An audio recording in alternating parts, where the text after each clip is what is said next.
At Citi Field in New York, the New York Mets play the Atlanta Braves. Opening week on SNY is brought to you by Burger King. It is another glorious spring day in New York. The Mets already have a win under their belt as they get set for day 2 of the 2012 season. Mets set a record for Citi Field attendance on Thursday at another big crowd gathering, looking as the Mets try to make it 2 for 2. And a pleasant good afternoon, everybody, and welcome to Citi Field. I'm Gary Cohen. Keith Hernandez and Ron Darling join me in just a moment as the Mets try and make it back-to-back wins to start the season against the Atlanta Braves. Every year, teams come out of spring training and think that they have their roster set, and every year, the truth intervenes. The truth this year is Andres Torres got hurt on opening day. So just as in 2010 when Ike Davis came up early and stayed, and last year when Dylan G came up early and stayed, this year Kirk Nieuwenhuis comes up from Buffalo to play center field. And Keith, Mr. Nieuwenhuis will be trying to make a bid to stay as well. Well, 24 years old, he's had a career full of injuries, and that's been impeded his progress. He got hurt in spring training. He is a big, strong kid. He can run. He plays center field. What little I've seen of him play in spring, I was impressed with his outfield defense. He can run, strong. This is his chance. And what the Mets might be looking for, could it be this one guy that you don't expect to start the season that ignites the ball club? So Nieuwenhuis will get the start in center field. He'll bat number 8. Probably will platoon with Scott Hairston at least for the beginning of his tenure. As far as the pitching today, Mets got a shutout on opening day. Today, R.A. Dickey takes them out. And R.A. was splendid last year, had a very good spring training. But early season last year in the cold and the wind was a problem for him. Yeah, it's really something to look for in that cold and wind. Hard to really manage that knuckleball in the strike zone. I think one of the keys for R.A. Dickey, though, is last season, despite having some tough record, career high in starts, career high in innings pitched, and he's looking to have one of those big years that I really think his best years are to come with that knuckleball. For the Atlanta Braves last year, they blew that huge lead for the wild card. And one of the reasons was the loss of Jair Jurgens late in the season. You know, he has been injured also with different kind of ailments. Left in August, but had an amazing year, made the All-Star team, and is 8-4 in 13 starts against the Mets with an ERA below 3. So it's Dickey for the Mets and Jurgens for the Braves as the Mets look for 2 wins in a row to start the year. Mets and Braves, all the action coming your way on SNY.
By Parts Authority Auto Parts Superstores, where the answer is always yes.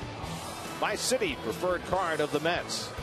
And by Topps, look for golden giveaway code cards in packs of Topps baseball cards. Then visit topps.com/golden to unlock cards and win prizes.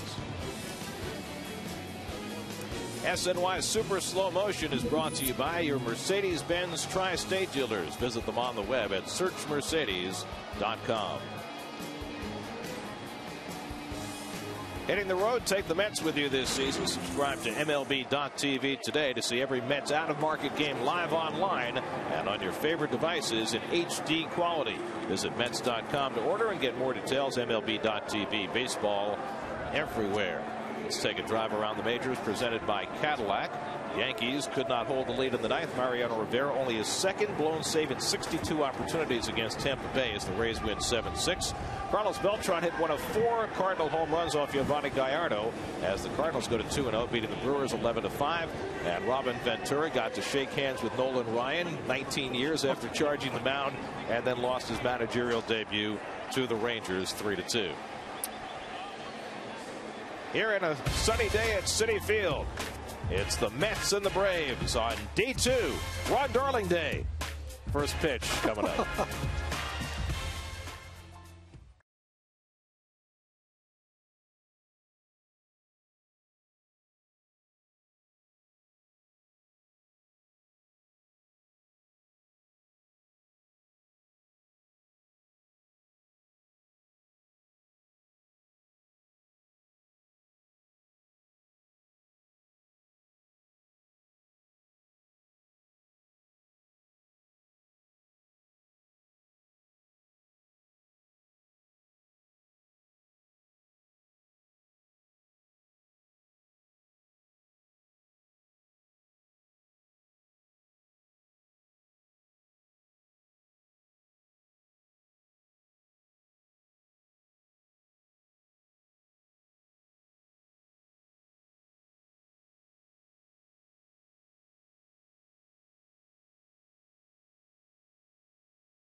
The Atlanta Braves only changed from opening day. Juan Francisco gets the start at third base, just acquired from the Reds. That moves Martin Prado back out to left field. Chipper Jones played in a simulated game yesterday here at Citi Field, hitting against Randall Delgado. Took about 15 swings and hopes to be ready to play by the end of next week when the Braves have their home opener.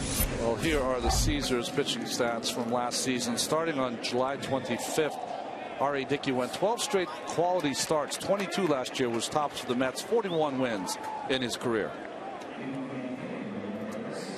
Michael Bourne will lead things off for the Braves. Bourne went 0 for 4 on opening day, most notably striking out against Tim Burdack when the Braves tried to rally in the 7th inning. And Dickey's first pitch of the season is a knuckleball in for a strike. R.A. did not get off to a good start last year. It was rough for him pitching in the cold weather. as he put it, a good knuckleball is going to be a good knuckleball no matter what. It's the mediocre knuckleball that gets affected by the wind. And there is some blustery winds here today, and a little chill in the air. Martin Prado on deck, then Brian McCann for the Braves in the opening inning. Dickey working very quickly, and it's hit out to left field. Chasing back is Bay, and over the shoulder, he can't get it. And Bourne on his way to second, pulls in there with a leadoff double. Now, Keith mentioned the wind, and the wind appeared to grab that. Bay thought he had that ball lined up, but it eluded him. Well, they played yesterday. The outfield played a lot of shallow outfield, and they got burned on this one. This is really a fly ball. It's not even at the track, and it falls in for a double. So Bourne winds up at second base with his first hit of the season. And now Martin Prado playing left field today after playing third base on opening day. Left field is where he is slated to play this season. Prado went 1 for 4 on opening day, but like several of the Braves, has really struggled against Dickey. Just 2 for 17, and we'll see how Freddie Gonzalez chooses to play it in the first inning with a runner at second and nobody out. And he takes a strike. Well, Prado is a pretty solid player. Good line drive hitter, contact hitter. Goes the other way. He's going to swing the bat. You see those numbers against Dickey, not good. Over the mound, that'll advance the runner. And Tejada makes the play on Prado for the first out of the game as Bourne takes third.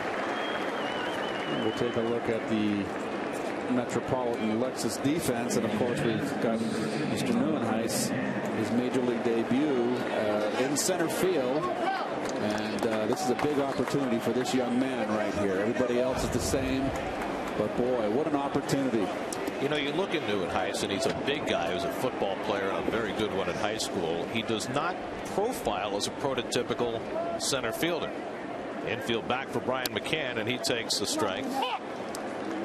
He's often compared to Jim Edmonds, so that kind of body type, you know, 6 feet, 6'1", 220, 225 pounds, something like that. He played for Wally Backman last year, and Wally compares him to Aaron Rowan. As that ball trickles off Tolley's glove, here comes Bourne. Dickey covering, and he got him! Bourne is out at the plate. Tolley to Dickey for the second out.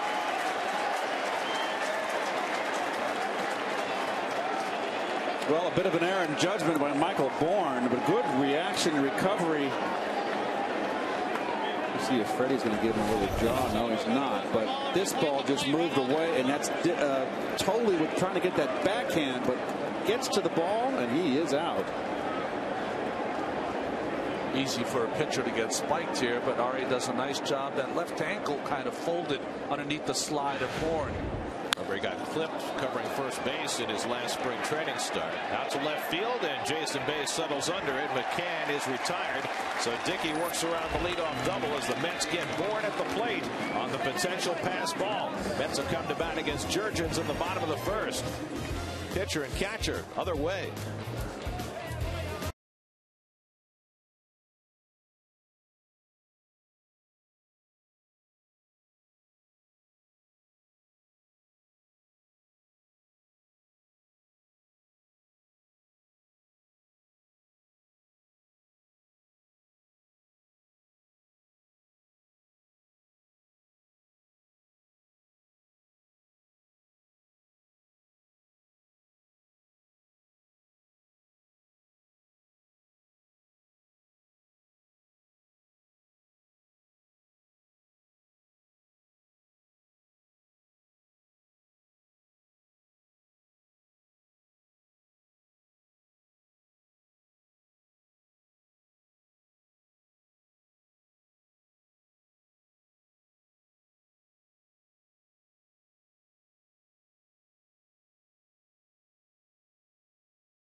Check out the Geico Mets starting lineup. Ruben Tejada moves up to the leadoff spot with Andres Torres out indefinitely with a calf injury. So Kirk Neuenhuis slides into the 8-hole where Tejada had been occupying.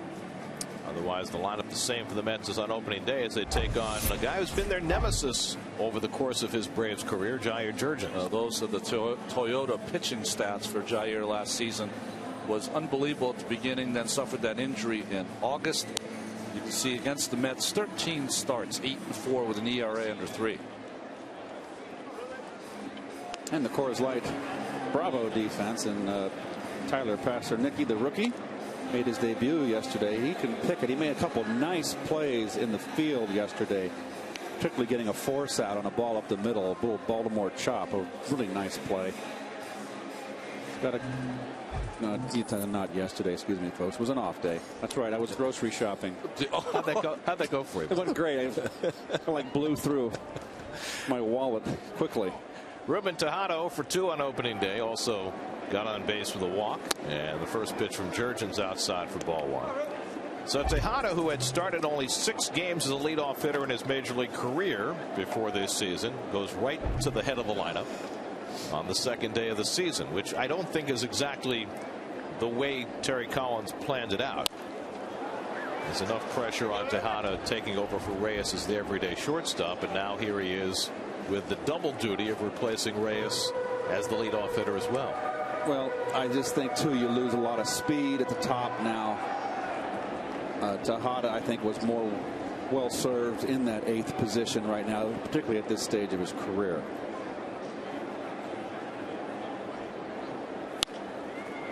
1-2 to Tejada. You know, Ruben's hitting 8th now. He's got to realize now that it's not the pitcher hitting behind him, where they can pitch around him, and he's got to be more patient.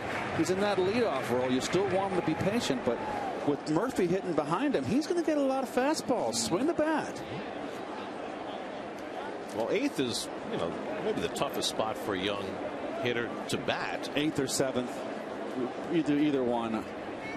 I think the 7th position is more critical than the 8th position. Too high from Jurgens, and it's 2-2. Well, last year the Mets got tremendous production out of the leadoff spot. Of course, they had the National League batting champ hitting there most of the time. But now he's taking his skills to South Beach, and here is Tejada in his stead. 2-2 from Jurgens, and the breaking ball inside.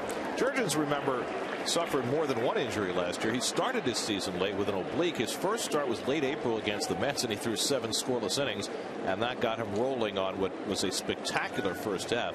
He was 12-3 with a 1.87 ERA at the All-Star break last year, but then it all came apart in the second half as that knee acted up again.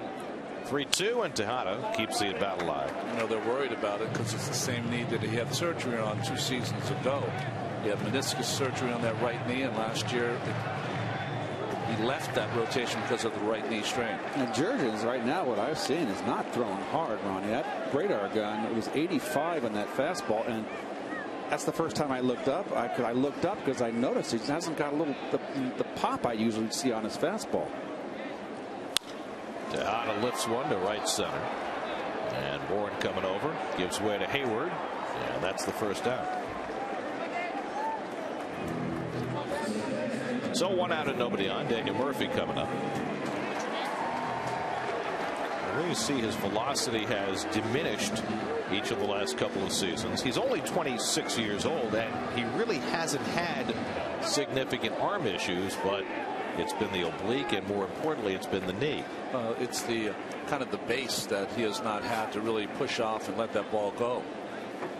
There's Murphy, and he takes a call strike. Even when he was at his best, and he had an amazing rookie season, he was never known for a guy that was a fastball pitcher. What made him great is he could throw 4 pitches for strikes at any time. Outstanding changeup to lefties is what you're going to see a lot. Murphy pops one up in foul ground. Francisco coming over near the railing, and not quite enough room to get there. And it's 0-2. Well, Murph had a nice opening day. Got himself 2 hits, a double, base hit to left field, double down the right field line. and then was taken out of the game for defense late. And I asked Terry Collins whether that was going to be a regular situation when the Mets had the lead late, that he'd pull Murphy for defense, and he said no. He said Murphy will be in there most of the 9th innings, and the same true for Lucas Duda. He was afforded the opportunity, Terry Collins was, because he had the ability to make a double switch with Ronnie Cedeno and Francisco. And Cedeno got a ball. I think the first batter in the 9th inning, right? Bat hop. Now Jurgens ahead 1-2. And Murphy wastes that one.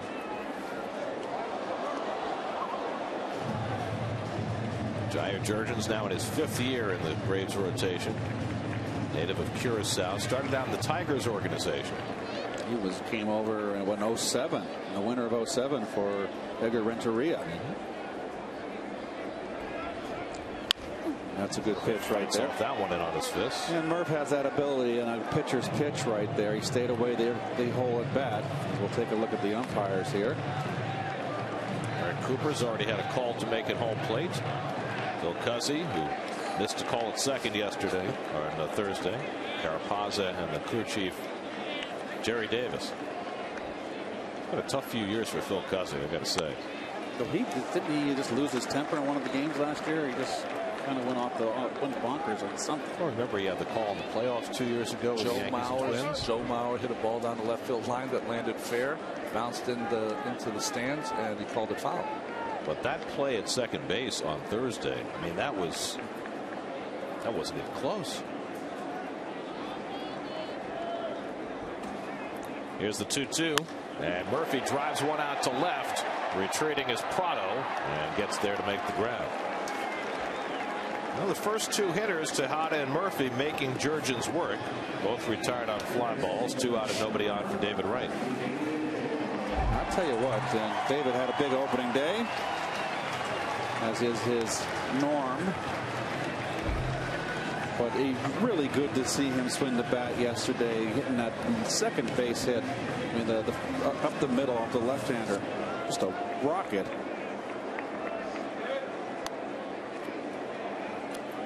David's RBI was the only run of the game and gave him 726 runs batted in his 9 years with the Mets. He's now just 7 behind Darryl Strawberry for the club record. Step aside, Darryl. Well, we've been saying it for years that ultimately, if they stuck around, Wright and Reyes would set all the Mets club records. Well, Reyes has a couple. Wright already has a few, and if David stays around a few more years, he'll have all of them. Yeah, once you get through the power numbers of Strawberry, then you get into the crane pool numbers, which are games played and hits, which I think David needs about 170 this year to pass Ed Kranepool for the club hits record. Oh, he wanted to call that a strike, didn't he? I think it was up. It was good. I agree. I think he had his hand halfway up though to call it. That's Eric Cooper, home plate umpire. 2-1 to David. And he lifts this one out to right center. Back goes Bourne to the warning track, looking up, and it's out of here. David Wright with an opposite field home run, and he didn't even need the shortened fence to do it. He hits it into the visitors' bullpen for his first of the year, and it's 1-0 New York.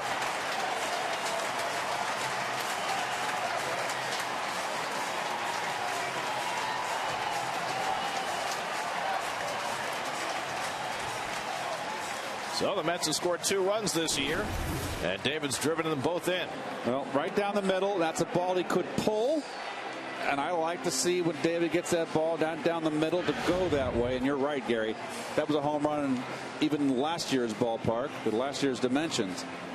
But that's 2 base hits of the 3 so far this season that he has gone into right center field. And I love that from David. So the Mets jump out early against Jurgens, and now Ike Davis takes ball 1. Well, here it is here. Now the key to hitting the ball away and going the other way, hit it right up at the plate. Contact almost just straight down to the body, like someone stuck a spear down your body. That's where you make the contact. And that is where you get that wrist action. And David, we know, is very strong, and that's his strength. Look at that. Look at the balance. You love that. Contact is right about here. Beautiful.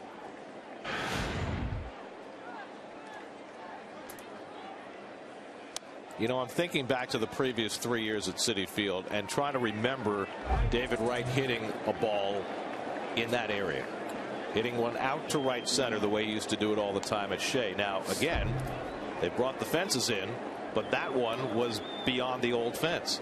So you think about the difference in psychology for a guy like Wright, you know, approaching doing what he does naturally now as opposed to before they moved the fences in. Well, I just think that the guys who have power feel, though, Gary and Keith, that if they center one, they're going to be rewarded. I think that's the difference for these hitters.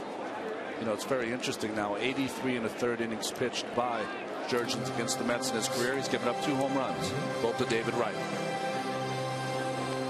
Well, you see what David did the final 3 years at Shea, 50 home runs at home, just 22 in the first 3 years here at Citi Field. 3-2 to Ike Davis with 2 out and nobody on. And Ike lifts one to left, shallow. Prado coming on and gets there to make the grab. Side retired. So everybody hitting the ball in the air against Jurgens. They open the inning, and Wright finds the wall, the front wall and the back wall. First home run of the year for David Wright. 1-0 New York after 1.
As we go to the second, Dan Uggla will lead things off for the Braves.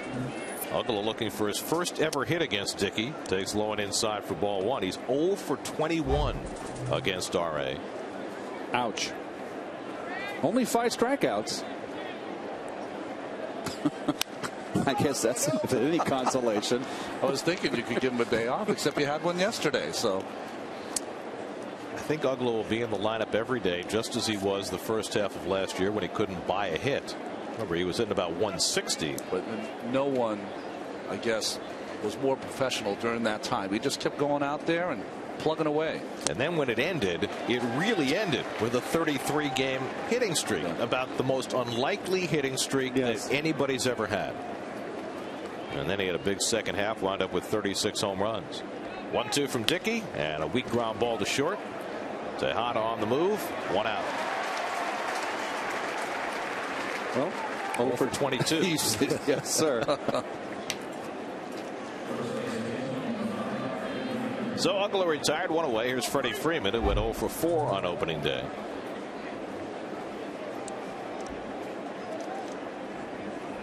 This will be the hitter to me that he'll have to counter with. Nice short stroke by Freddie Freeman, he's the kind of guy that can wait for that knuckleball to get a little closer to him. It's 3 for 9 against Dickey in his career. R.A. faced the Braves 5 times last year. He was only 1-2, but with a 2.6 ERA, so he pitched very well and in hard luck against Atlanta, which pretty much was the microcosm of R.A.'s season last year. Pitched to a 3.28 ERA, which was outstanding, but was just 8-13 in his 1-loss record. And Freeman takes the knuckler up and away, 1-2. Jason Hayward waits on deck. The Braves getting shut out on opening day after a season last year that was defined by offensive woes.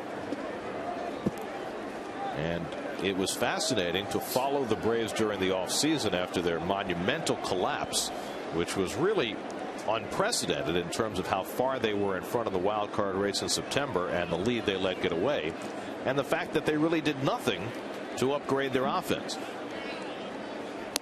Strike 3 call. Oh, Freddie thought it was outside. So Dickey with the hard knuckler paints the outside edge for his first strikeout, and there are 2 away.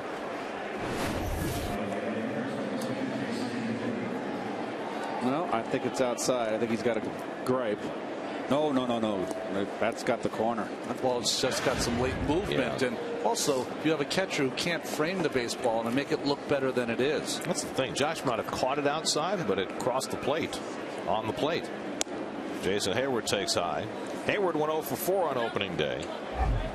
And Johan Santana did what pitchers did most of last year against Hayward and keep that ball right in on him. And there Dickey comes inside as well, and it's 2-0. Well, you know, the Braves are in kind of a transition, and they're going to be soon in a post-Chipper Jones era here. And these 2 hitters, this guy right here and Freddie Freeman, they've got to be the new generation and reshuffle the deck. And maybe that's why Frank Wren, their general manager, did not do anything. He feels like Hayward's got to come back and be a better player. They have Michael Bourne for the entire season this year. Now the 3-1 from Dickey, and the knuckleball sits high for ball 4. So the Braves have a 2-out base runner. First walk given up by R.A. Well, that's what the Braves did down the stretch last season after building a 9.5 game lead in the wild card race. They averaged just a shade over 3 runs per game, and their pitching, which had been carrying them for most of the season, started going the other way with the injury to Jurgens and to Tommy Hanson and the diminishing effectiveness of their young relief pitchers. Well, it's interesting. Their relief pitcher struggled, and the Cardinals got better with all those trades of the lefty Sepchinski and right-hander Lynn added. They were great down the stretch. Well, you saw the numbers on the bullpen and starting pitch, and the Cardinals pitched down that stretch. You know, it's interesting. The Cardinals made that trade with Toronto when they sent Colby Rasmus up there, and 3 of the 4 players they got in that trade are no longer with them, but they all helped them during that stretch drive. Sepchinski is the only one who's left. Here's Juan Francisco, a late acquisition at the end of spring training with the injury to Chipper Jones. The Braves needed some insurance at third base. So Francisco, who had brief periods of time with the Reds each of the last 3 years, but is blocked by Scott Rowland there, was expendable. Braves sent a minor league pitcher to the Reds to pick him up on Sunday. Post play, but just back is Hayward. Well, the great thing about R.A., who I think has the best right-handed move in the game today, is that not only is he quick with his feet, but every throw is so accurate. Right there at Ike's glove, and just a little late. Good call. Nice tag by Ike. It's always good to have that left-hander at first base for that quick tag. And just a soft toss. Did you ever make a tag with some, just slap that tag on someone if you didn't like them and just let them feel it? Only one guy got me really upset was Alan Wiggins. He said, "You tagged me too hard. Don't do it again." So I told the pitcher, I was a Cardinal, I said, "Throw it over here again." And I ripped one on him. And Alan Wiggins was an outstanding base stealer back in his day with the Padres. Francisco looks like he'd never seen a knuckleball before. It changes lanes. When it's good, it starts out on the outside corner and ends up a foot outside. That one moves inside, and it's 2-1. I like that term. changing lanes. When it runs away from you, it does change lanes. And there's no turn signal. They give you tickets for that now all the time. So it's like driving in New York. What's the difference? Or Boston. Boston's up there also. Keeping an eye on Hayward. And nice job by R.A. The simplest of things, keeping a runner who can steal close, gives Josh Tully a better chance, keeps him out of scoring position. There's so many things you can do with a good move. Of course, that's part of being a successful knuckleball pitcher. You have to be able to control the running game, which R.A. does exceptionally well. You're not a strikeout pitcher, and the Mets starting staff, for the most part, is not. You've got to be able to keep runners close. 2-2 now to Francisco, who has a ton of power and just got a piece of that. Well, one thing good about R.A. works fast. He's much like Phil Niekro. Phil Niekro was a fast worker, and you love playing behind guys that work quick. And we've said before, now this is the third year here with the ball club. For a knuckleballer, he is consistently throws strikes.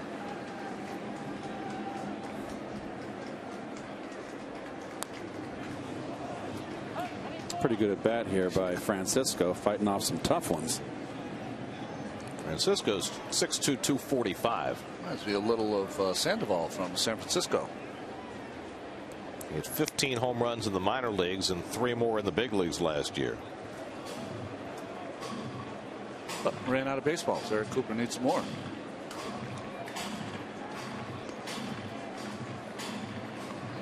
Told the bat boy, give me a bucket of knuckleballs. There you go.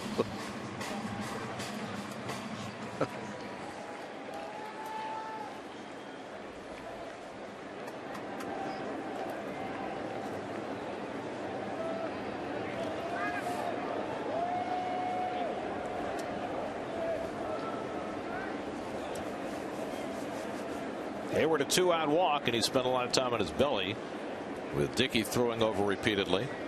7th pitch coming to Francisco, and he grounds one weakly, and that stays. No, it goes foul. Home plate umpire Cooper emphatically signaling foul ball. Ike, I believe, thought he had picked it up along the line. Oh, I did the right thing here. Ball's going to go foul. Hurry and get it. Go get it before it gets foul. Just not quite quick enough, and that's close. Very close. Oh boy, he got on the heel of his glove there. Good heads up by Ike. He knows how to play first. So another chance for Francisco.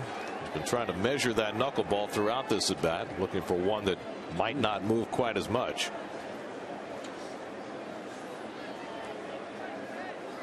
Eighth pitch of the at bat, and he struck him out. That one danced past his bat.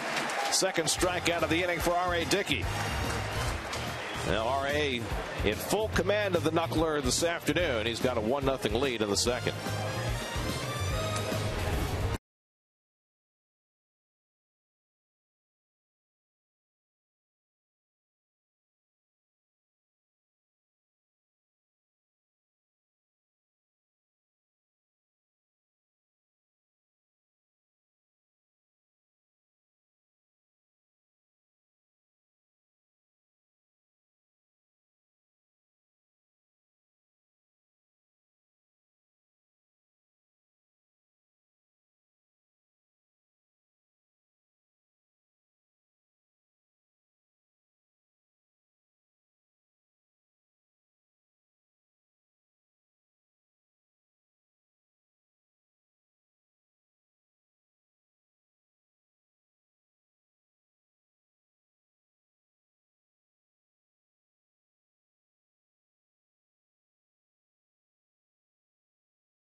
For tomorrow's 1:10 game against the Braves, courtesy of SNY. Simply follow the Mets on Twitter @Mets and SNY @SNYTV to find out how you can redeem your Mets ticket. Jason Bay leads off in the home second inning. Jason went 0 for 3 on opening day. And Jair Jurgens starts him off with a strike. It'll be Bay, then Duda and Tolley for the Mets in the bottom of the second. Yeah. Jurgens' fastball is not there. 86. He did get it up to 89 in the first inning.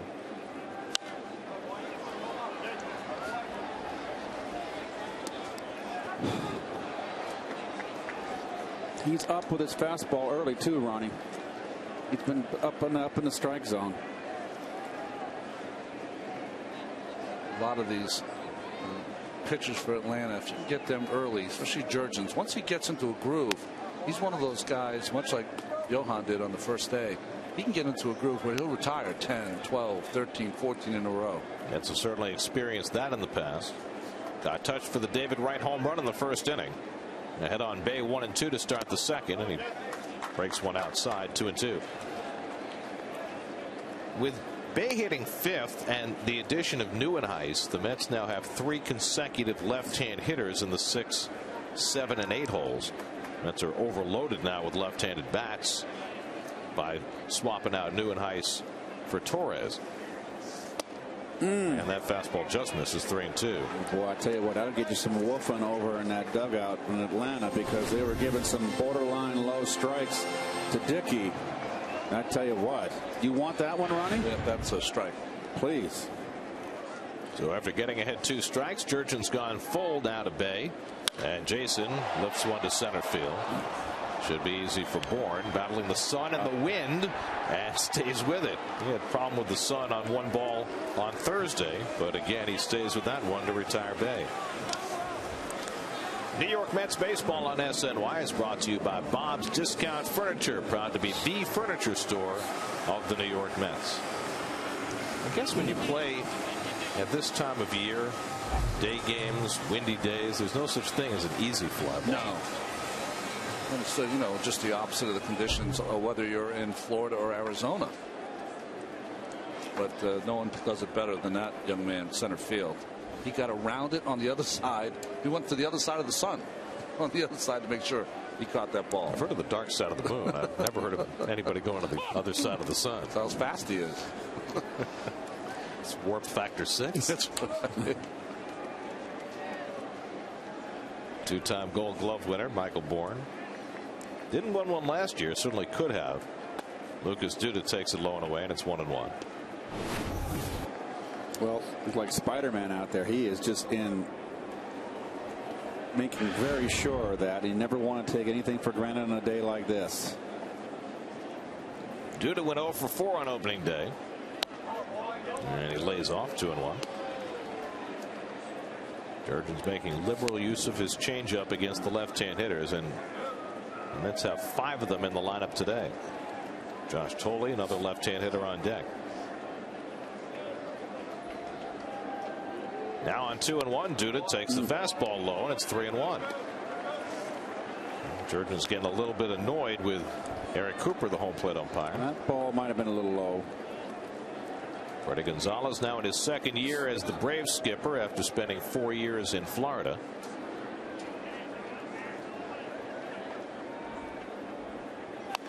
And you have to wonder how quickly the seat might get hot for Freddie this year after the Braves let that huge lead get away last year. That's a good question, Gary. I think that everything was as good as it can get in the middle of August for Freddie and his Braves. Jurgens throwing a lot of pitches early in this game. 3-2 counts to each of the first 2 hitters here in the second. And strike 3 call, Duda down looking. Right on the knees. Outside corner. First strikeout for Jurgens. Pitcher's pitch.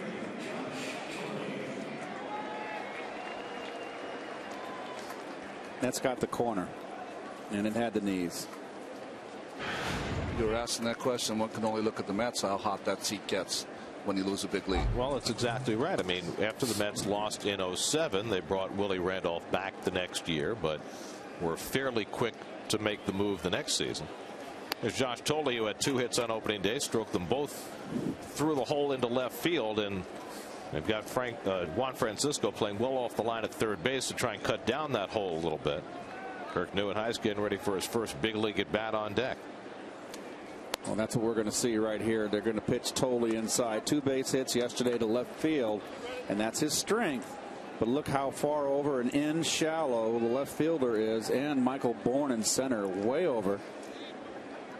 Not sure I'd have the shortstop so close to the bag at second. I think I'd have him more cutting down the hole. Well, Francisco's deep to left center. Bourne has to race back for it to the track, and he won't get there. It's off the base of the wall. Thole pulls it at second base with a long 2-out double.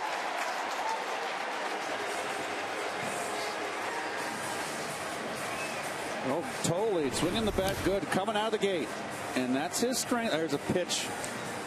Belt high, out over the plate, not trying to pull it. And Josh is one of those rare left-handed hitters who likes the ball up in the strike zone. And if he can keep the outfielders honest, every once in a while, as Bourne shies away from that wall, I think he just lost track of where the ball was. He was afraid of getting hit by the ball. If he can keep those outfielders honest by getting it over their head once in a while, it'll push them back. Well, here's Kirk Neuenhuis, and of course, there's always the possibility you could walk him in his first big league at bat. But they're going to pitch to him. Let's see if he swings at the first pitch. He's got to be nervous.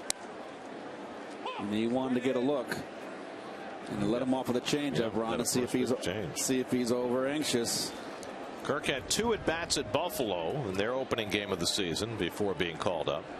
Went 0 for 2 with a couple of walks in that game. Remember, he missed most of the latter part of spring training with an oblique injury, so he's just getting himself back into some kind of hitting rhythm. Last year hit .298 at Buffalo before his season came to an end with a torn labrum in his non-throwing shoulder, his left shoulder. Jurgens ahead 0-2, and Neuenhuis down on the fastball. So Jurgens strikes out 2 in the inning, wrapped around the Thole double. We've played 2 innings at Citi Field with the Mets up 1-0.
On Mets Weekly, presented by WB Mason, premieres Sunday at 6 only on SNY. R.A. Dickey, 2 scoreless innings under his belt. A 1-0 lead as we start the third. Tyler Pasternicki, the rookie shortstop, leads off. Pasternicki had a triple in 2 official at bats on opening day in his big league debut. The triple was the ball he hit to right center that resulted in the calf injury to Andres Torres. Tries to take this one up the middle, but Tejada runs it down. And Pasternicki retired, one away. Let's check in with Kevin Burkhardt. Kevin? Gary, you alluded to it earlier in the game. Newman Heights was a great football player. In fact, in a state championship game in high school in Denver, he rushed for 267 yards. And he was more highly recruited as a football player, too. As a matter of fact, he went on 2 official recruiting visits, one to Air Force and one to Colorado, which he was excited about. He told me, though, Colorado visit went something like this. He got tour, the whole thing. And then he goes out on the football field, and there's one player out on the field the time when he got out there. And he said, man, that guy's pretty big. Who's that? That player happened to be Mason Crosby, who's the place kicker for the Green Bay Packers right now. Now, Crosby's a big guy. He's 6'1", 200 pounds. But Newman Heights said, yeah, you know, I saw that, and I kind of decided maybe baseball was more of the way to go. Guys. Grounded to third by Jurgens, and Wright throws him out for the second out.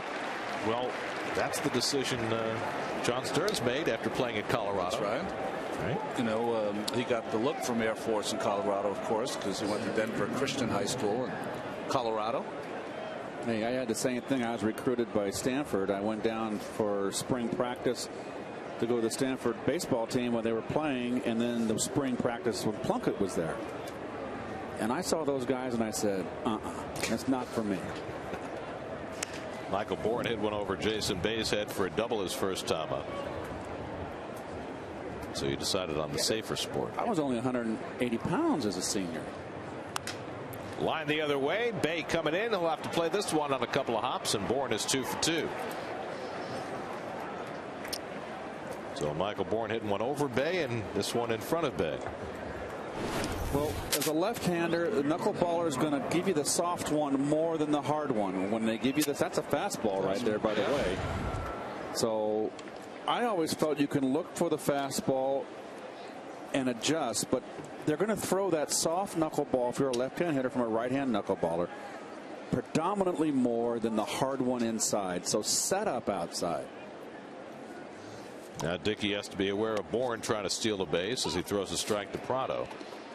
First pitch fastball, thinking Bourne might run first pitch, but he was not even in running mode. Yeah, he was going back to the bag, in fact. Bourne, 3-time defending National League stolen base champion. Had 61 steals last year in his year combined with Houston and Atlanta. Well, I know I've said this before with Phil Niekro, the knuckleballer. Used to drive Lou Brock crazy because Phil used to never stop and pause in his stretch. That's supposed to be a balk. Look at the movement on that one. That was a good one. And that was precisely what Lou was moaning and groaning about. Because Lou, you know, Phil was good at changing pace. That's a good one. That's a late breaker. Fortunate to even get a piece of that. So Dickey quickly in front on Prado 0-2. We'll see if Bourne takes off here. He does not. Weak ground ball. Tough play for Wright. He'll have to let it roll, and so it goes foul. Only decision at that point was to let it go. Very nice crowd here today on a beautiful Saturday afternoon. Wonderful day game. Sun. Nice crowd. Should be another nice day tomorrow for Easter Sunday. Mets and Braves finish up their series tomorrow. Then Mets play their first night game of the season Monday night against the Nationals. I think we're going to get a Santana Strasburg matchup on Wednesday. Matinee. That's right. Always the aces go against each other. Ripped down the left field line. Foul. Prado making a bid for an extra base hit. Prado kind of, to me, is a very aggressive hitter, kind of a free swinger. And those are the guys that sometimes give the knuckleballer because they can get some hits on some pitches out of the strike zone. He's got a short swing and he's a line drive hitter. He doesn't try to hit the ball out of the ballpark. And those are the guys that are going to give the knuckleballer, have more of a chance against the knuckleballer.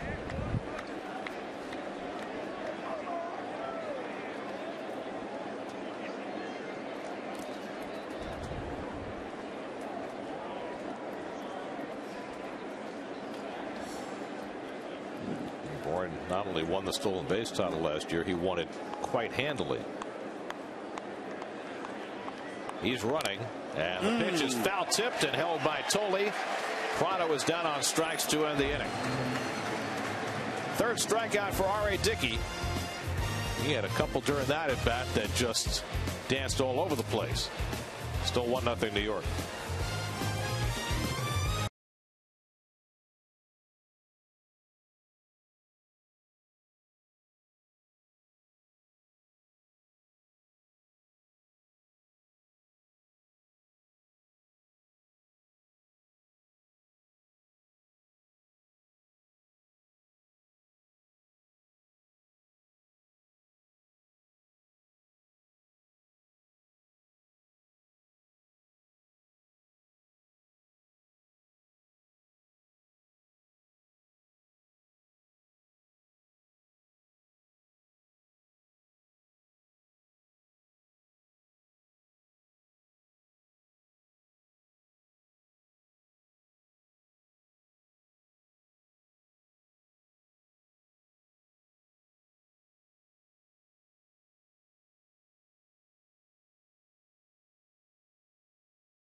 SNY Play Ball Award, receiving $5,000 for much-needed field improvements. Now it's your turn. Help your youth baseball or softball league with a $5,000 grant. Apply for the SNY Play Ball Award presented by City today at sny.tv/playball. Remember when you played Little League and they'd have the sponsor's name on the back of your jersey? It'd be pretty cool to have Stone Pony on the back. That would be very nice. Stone Ponies with Linda Ronstadt's first band. She sang for the Stone Ponies. Really? Stone Ponies, yeah. I don't know. Was it named after the place where Bruce plays in Asbury Park? I'll tell you what, Asbury Park has really made a great comeback in the last few years. Amazing antique stores and furniture stores. Great restaurants. Yep. Very nice. R.A. Dickey leads off in the home third inning and takes a strike. Dickey had 8 hits last year. Ruben Tejada on deck, then Daniel Murphy in the bottom of the third. Mets with a 1-0 lead on a first inning home run by David Wright. See the breeze fluttering the jersey of Jurgens and then blowing at about 15 miles an hour today.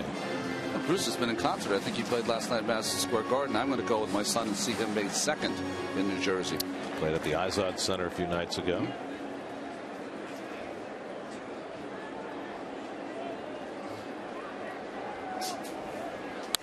He's got himself a full horn section now because it takes more than one guy to replace the big man. The big guy.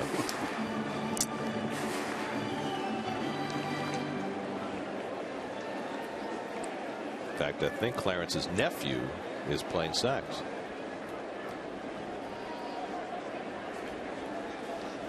Jurgens with the 1-2, and Dickey hits one back to the pitcher, who somehow flags it down without even looking. And then throws a knuckleball to first base to get the knuckleballer for the first out. That was a base hit. That gets through the wickets. Got no leather on it, right off the shoe. No skate save. Double skate save. It looked like he choked the ball throwing it to first. It all results in an out. Ruben Tejada comes up. Well, with Neuenhuis coming up and Tejada in the lineup, the Mets today are fielding a unit with 7 homegrown players. The only 2 in the starting lineup today who were not originally Mets property were Jason Bay and R.A. Dickey. And even Bay spent some time in the Mets organization after originally being drafted by Montreal. But 7 homegrown players in the lineup, that's a lot for a for a non-September game. That's right. There's Ike. #1 pick. Tejada hits it to the middle of the field, and Bourne again struggling with the sun. Uses two hands to get it, 2 out.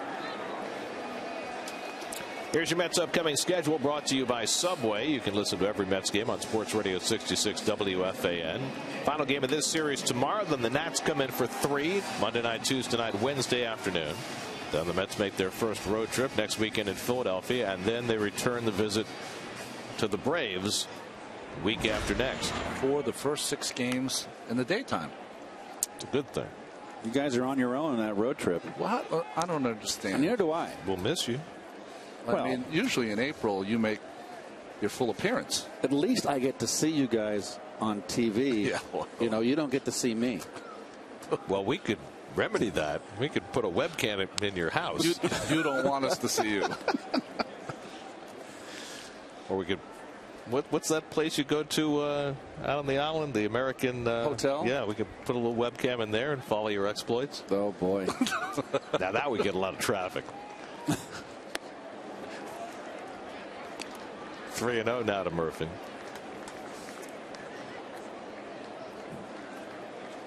You know, I got pulled over yesterday because I'm in Florida mode. I was talking on my cell phone. Oh, and I just totally forgot I was in New York, you know, and fortunately I got a pass. And Murphy's on with a 4-pitch walk. And the Mets have a 2-out base runner with David Wright coming up. Well, David slugged a home run to right center his first time up. Well, David, 2 of his 3 hits have been going into opposite field, right center field. There's the Coors Light freeze cam right on the barrel of the bat, wow. And there's no doubt. It's like, see ya. Rub up a new one. Adios. We went back and looked at the numbers on David's home runs at Citi Field. It was only the 6th home run he's hit to right or right center since the ballpark opened in 3+ years, but only the 2nd that he's hit to right center field. The only other one came in 2009 against Kyle Loesch. And again, significantly, he hit the home run to right center, but he hit it beyond the original configurations. How much psychology goes into that? You know, the psychological effect. You know, he rips this one to left for a base hit. And the Mets have 2 men on. So David has come out of the blocks flying. That's 4 hits and 5 at-bats to start the year. Well, someone that missed most of spring training just goes to show. Yeah. Who needs spring training? Come on. And they had to hurry up those at-bats, get them as many as they could down. See that fall through that right hand, just I like his take back, Ronnie. Yeah, provides that top hand. His take back is a lot shorter now. Looks like the old David, so wonderful. David said, you know, when he first suffered the abdominal tear at the beginning of spring training, he said at bats were not going to be the concern. That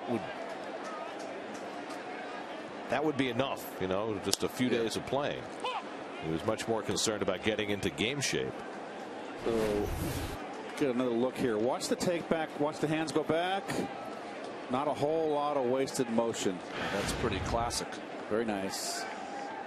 Ike's been a little out in front so far this season. A lot of breaking stuff they've been throwing him early. And that nips the outside corner. And he finds himself in a 2-strike hole, and Davis asking Eric Cooper about that. That was a ball there. I think it was a strike. You think so? Yeah, I think it hit the corner. Ike's just been a little bit too quick, and that's all about when you're a little bit off. You tend to be out in front. Here's the 0-2. And Jurgens bounces it. No, it's interesting to watch Ike when he kind of begins his stance. It's almost like he places that bat right outside his left hip and kind of rests it there. It's something that's new. Yeah. It's never been that extreme. Watch how low his hands are. Very widespread with his feet. Look at this. Wow. But he's getting the hands up before the pitcher gets ready. It's not like he's Eric Davis starting his swing from his waist. don't know how he ever did that, by the way. Strong. He's about as strong as anyone for his size. You know, he's such a, not a wisp of a man. He's just very thin. Bobby Bonds was the same way. Held his came. bat right like Ike did, and used a big old 38-ounce bat. And there's Ike's numbers. Well, you know what? When you got 2 strikes, you're at a severe disadvantage. Well, remember, that's only 5 weeks that he played last year, so it's hard to extrapolate a lot from that. 2 on and 2 out. And it's right there for strike 3 call. Change up from Jurgens gets Davis looking. 3 strikeouts for Jurgens. Mets strand a pair and lead 1-0 after 3.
Brought to you by the Xerox Business of Baseball. Xerox, ready for real business. Well, he got off to that slow start last year, but his knuckleball in the cold has been outstanding so far. He had a career year, most in starts, innings pitched, and strikeouts, and I believe that he is at the best. His best years are to come. And the reason I say that is because he got such a late start with that knuckleball that he's kind of like a 3rd or 4th or 5th year starter when you think about it.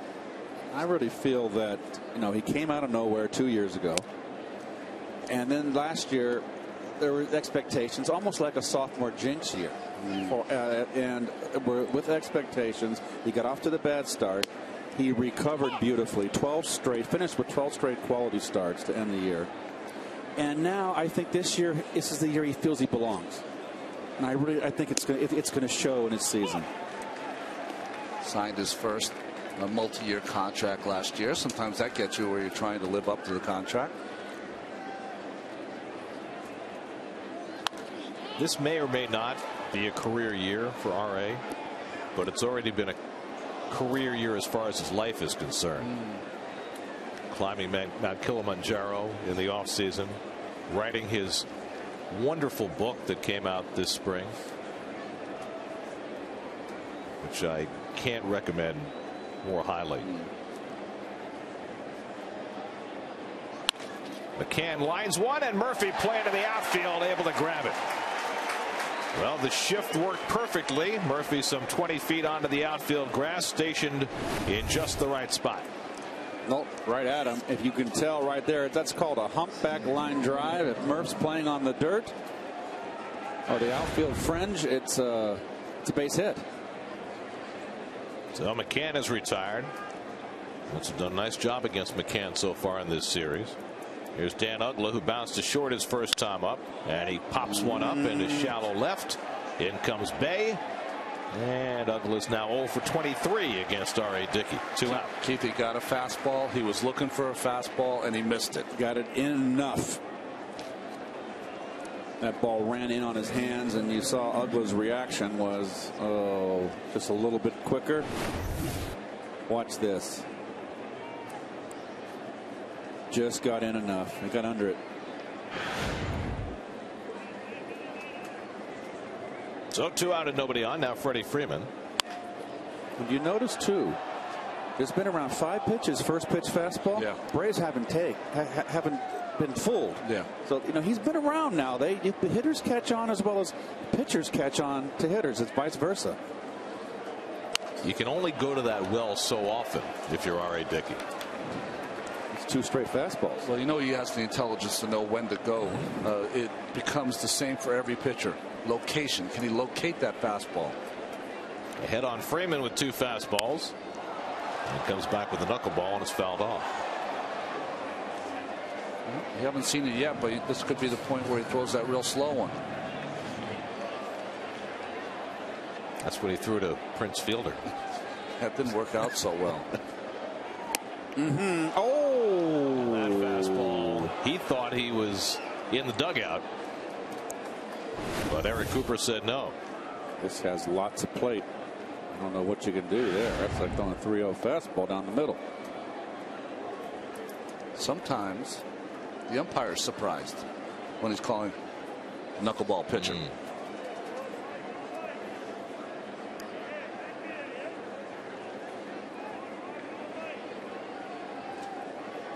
Freeman took a call, 3rd strike, his first time up. Little tapper. Murphy can't make the play.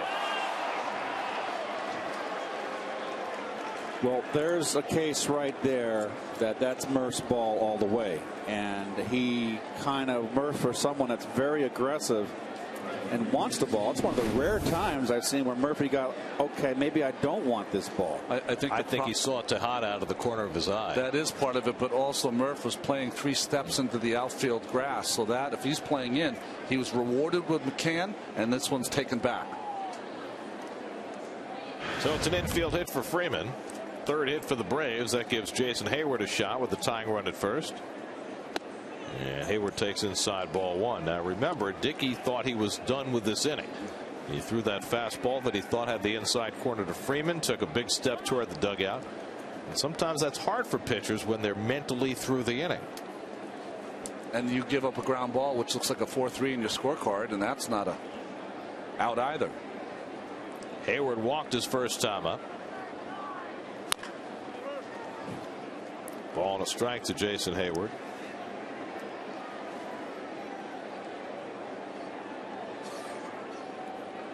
Juan Francisco on deck. At age 22, this is a show-me season for Jason Hayward. He had a huge drop-off last year after a very good rookie season. And that knuckleball floats outside 2-1. There's just something, ever since he hurt that shoulder, he's just cutting across his body on his swing instead of extending his hands. There's just something drastically different. Gets by Tolle, and that'll send Freeman down to second. Well, that's got to be a pass ball. I believe that ball was not in the dirt. That just moved and took a sharp left. Yep, that's a pass ball. Well, Tolle avoided a pass ball in the first inning when he was able to recover and throw out Michael Bourne trying to score. But Tolle had 16 pass balls last year. Most of those with Dickey on the mound, more than anybody else in the game. And that's wide for ball 4, so Hayward is on for the 2nd time with a walk, the only 2 that RA's given up.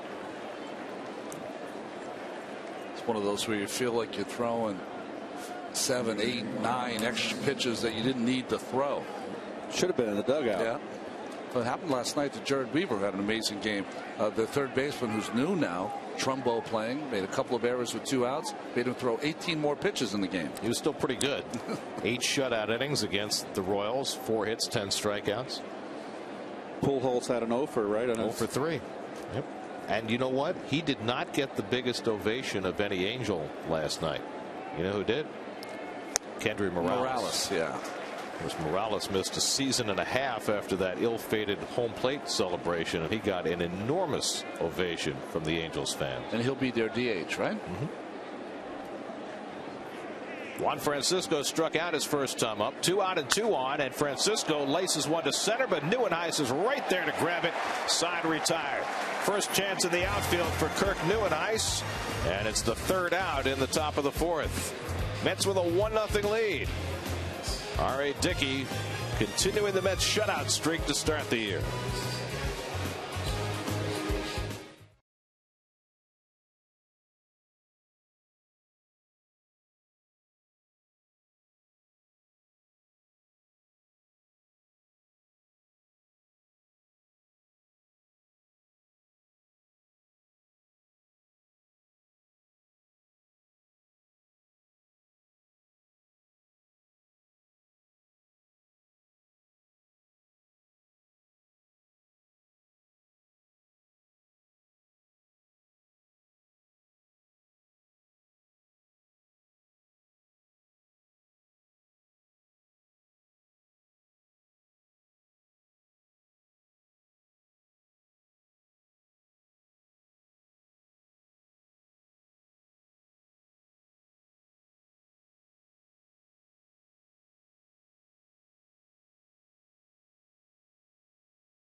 The strength of David Wright's first inning home run off Jair Jurgens. Jason Bay leads off on the home 4th. Well, let's see. Met pitchers have now gone 12 straight innings, 13 straight innings to start the season without allowing a run. And really, if you go back to the last game of last season, Miguel Batista shut out the Reds, so that's 22 straight innings. Met pitchers have not allowed a run. We'll have a good year. That continues. Probably so. Only have to score a run here or there. Bay pops one up in foul ground, and McCann right back near the screen, and he grabbed it. Went to the basket catch. And had just enough room. Well, he's got to worry about, he knows he's getting close to the screen, and that's how you do it. 2 hands. Well, you have to remember, Michael Bourne has been fighting the sun all day in center field. He has no sunglasses, has to do it on his own. Nice play by Brian. So 1 out and nobody on. Now Lucas Duda, who was called out on strikes his first time up. They've been pitching Lucas pretty much like they've been pitching Ike Davis. Soft stuff away and popping them once in a while inside. Drive in the air to deep right center field. Back goes Bourne for a look, but that ball is out of here. Lucas Duda with his first home run of the year, and it's 2-0 New York.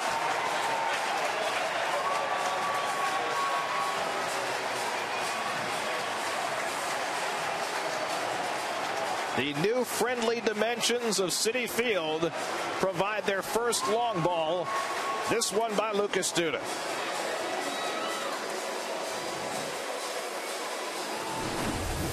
Tried to come inside and right down the middle and down in the wheelhouse. Lucas just drives it, and that is our first home run in the new dimension. Well, David Wright hit one in the bullpen that would have been out with the old dimensions. This one lands between the fences, and every hitter on the Mets team was celebrated. Every single one threw up a fist. They realize it's a new era in this ballpark. That ball last year is a double for Duda, and this year it's a home run.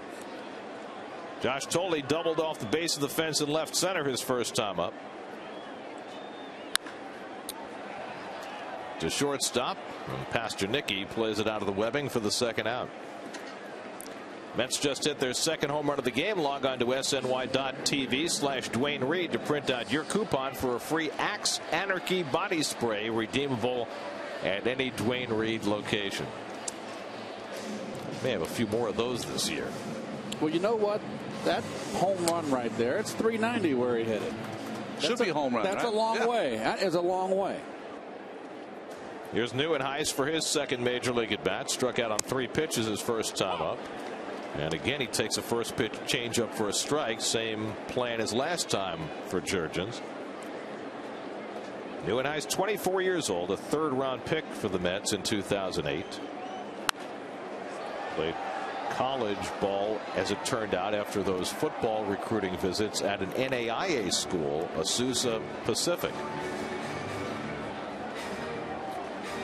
No, he's always been a guy that every time he moves up a level, he's their best player there. He was the Sterling Award winner in St. Lucie, the same with Binghamton, and then got off to that quick start last year in Buffalo. You know, and from a scout standpoint, he's a big kid, but he doesn't have any tool that jumps out at you, but he's above average in just about everything. Speed, arm strength, power. None of those things are off the charts, but they're all above average. And the combination, including the fact that everybody who's ever managed him says he's a terrific gamer, plays the game as hard as he can, has gotten him to this point. Neuenhuis, who played high school football in Colorado, now makes his home in California, and his parents flew in from California to be here today. Had enough notice that they rolled a hop on the red eye and get here for the game. And he has more family coming in tonight. Neuenhuis was driven from Pawtucket. Oh, really? In the early hours. It's a good place to leave. No. It's like, come on, give me a car to Boston and fly me in. Here's the 1-2. Little tapper past the mound. Pasternicki with the sliding stop gets up. Not in time. And Neuenhuis has his first big league hit. Quite an effort by Pasternicki, but Neuenhuis showing his speed going down the line, and they'll take the ball out of play for Neuenhuis' first hit. Well, nice play by Pasternicki, and that was a boom boom play. He runs well. Get it out of the way. Phil Cuzzi with the call at first. So Neuenhuis is aboard with 2 out. That'll clear the pitcher's spot. Dickey hit a comebacker his first time up. Was he safe? Let's see. Maybe not. Pretty close. That's a play to first baseman when you want to cheat.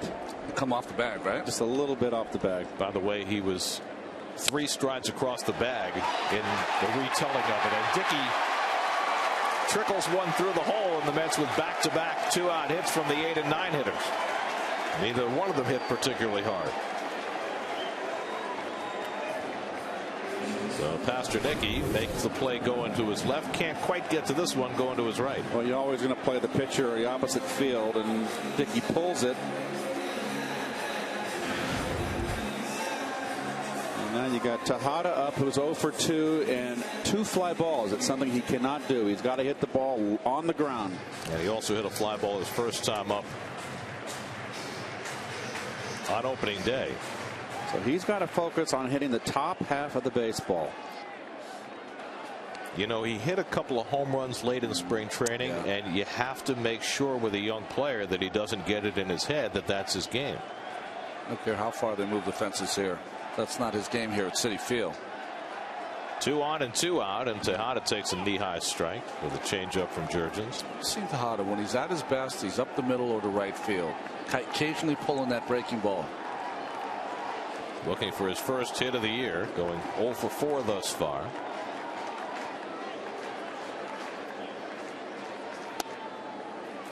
Fastball misses. Ball and a strike.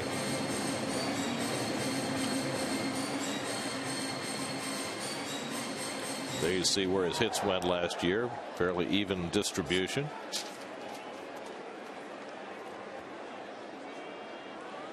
Jurgens with a high pitch count working in the 4th inning. His 77th pitch off the plate, and it's 2-1. Well, it's worked a lot of deep counts against Jurgens. What Tejada's got to realize right now is that you've got a left-hand hitting Daniel Murphy in the on-deck circle. Jurgens does not want to face Murphy.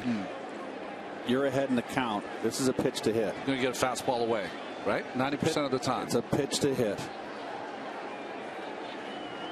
Don't go up there right now taking, and I want to extend the count. Go aggressive. There's big runs out there. There's a big run out there to drive in. Roger McDowell on the phone. There should be action momentarily in the Atlanta bullpen. 2-1 to Tejada with 2 out and 2 on. And Ruben grounds one foul. 2-2.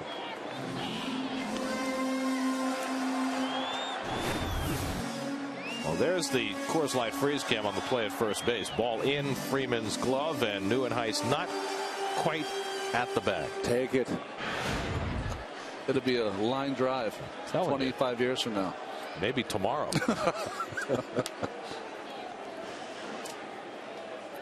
It's a baseball that will be on his mantelpiece. Yes.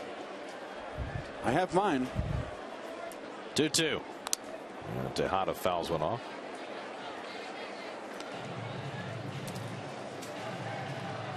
You see, we're talking about perfection here, but we're talking about the 2 fly balls from Tejada, 3 outs. So Gary mentioned 1 in the opening day.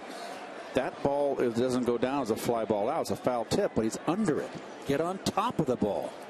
Focus on top.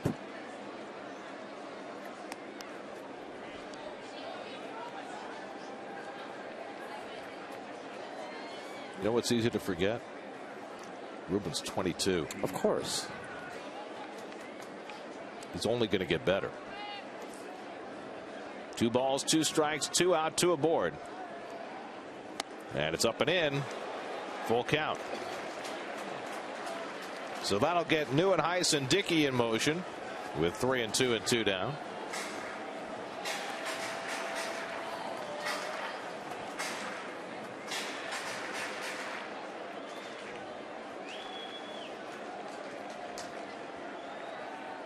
I like the fact that he's choking up.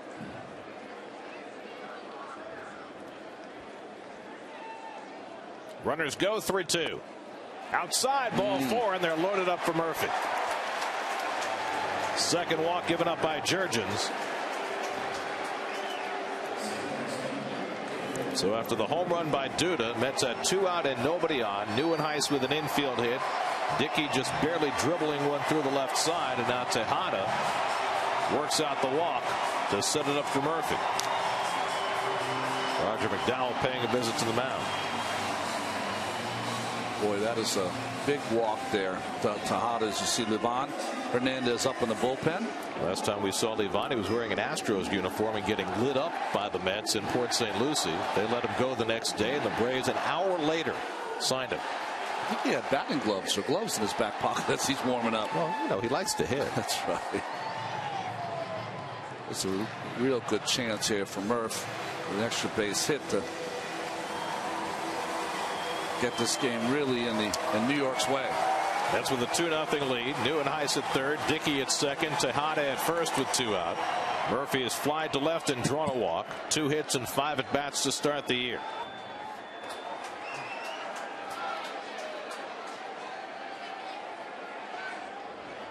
And Jurgens goes right down the middle for a strike.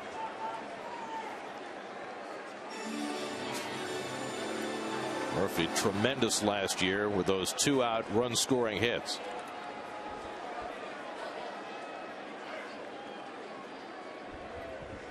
The 0-1 off the corner. I am stunned at how shallow the Braves are playing him in center and in left field. Especially after hitting that gapper yesterday, 2 days ago, and double the left center field. I mean, Bourne likes to play shallow anyway, but Prado is also very shallow. And breaking ball from Jurgens in for a strike. So now Murphy finds himself on a 1-2 hole.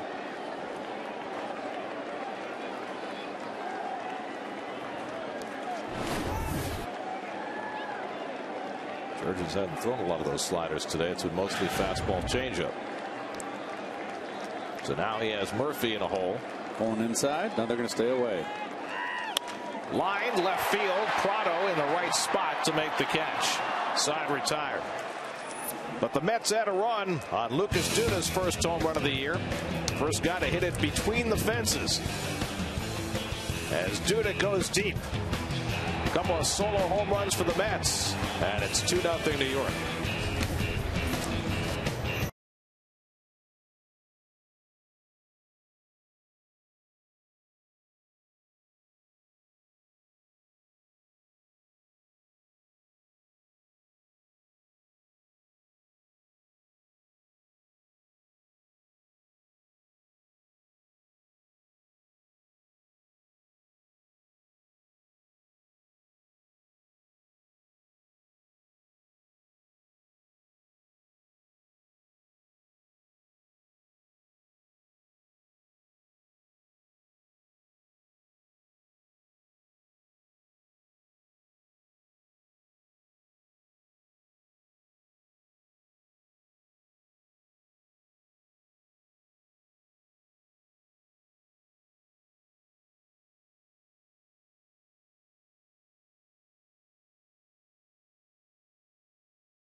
Burger King, by Bud Light, and by Citi. Visit Mets.com/Citi Chalk Talk to learn about a special 1-hour Chalk Talk with Sandy Alderson and Ron Darling, May the 5th. Oh boy, you're a Cinco de Mayo guy. Have to have a power lunch with Sandy.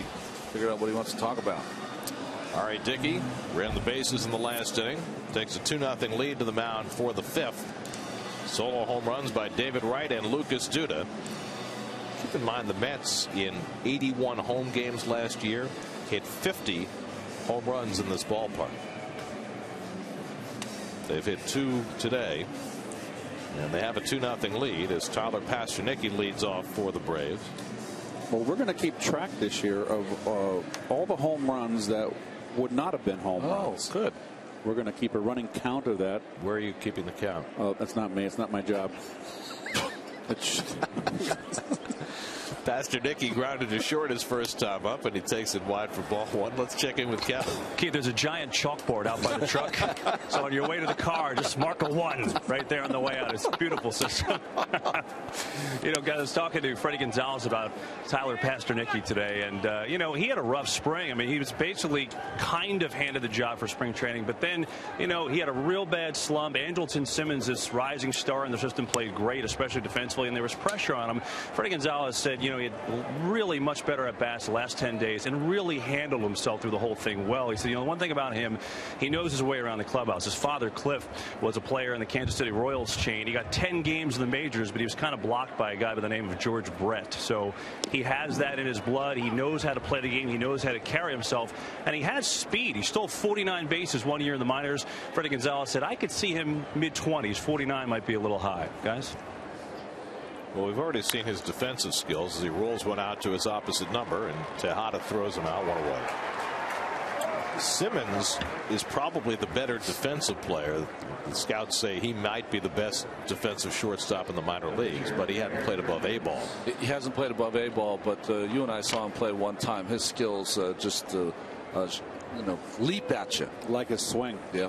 Very fluid swing. But Pasternicki has had a lot of offensive success in the minor leagues, so and he's had some pretty good at-bats in this series already. Jurgens will stay into hit, and he takes a strike. By the way, Mr. Tejada has been playing a very smooth shortstop thus far. I know we're early in the year. Nice knuckleball there. But he is looking really sweet at shortstop. Just interesting to watch the dynamic, how different watching him play shortstop as opposed to Reyes the past 8 seasons. It's a little quieter. Yeah, it's quieter. Also, he has he's a guy that'll charge the baseball a lot. He'll throw off the wrong foot occasionally, all in one motion. You know, Jose had such a great arm. He was able to wait on the baseball and then just cannon it over there.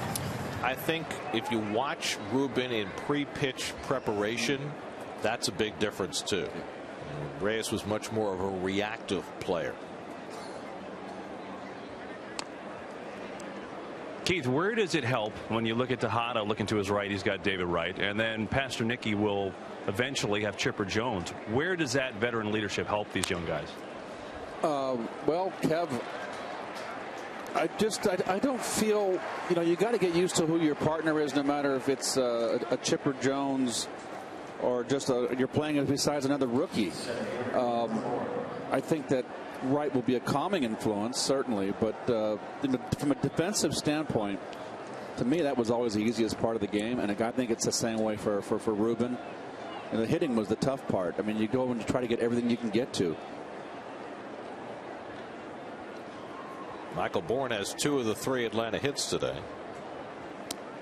Taking both balls to left field, single and a double. I think where it can help is that you know, if David can cut off some of those balls in the hole, because I really feel Tejada's strength is up the middle as opposed to going in the hole. You're right.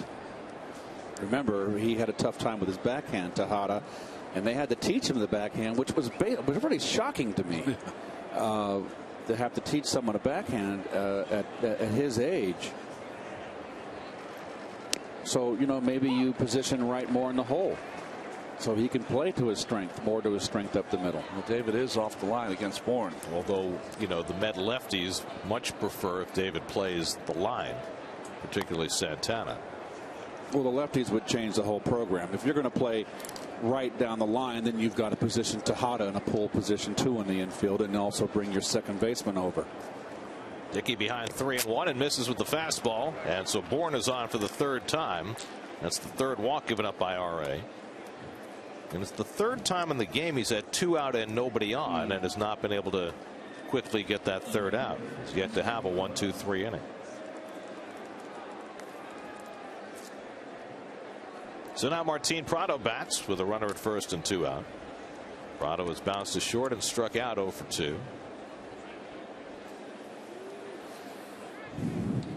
And again, Dickey has to contend with the base stealer Bourne at first base. Not a big lead.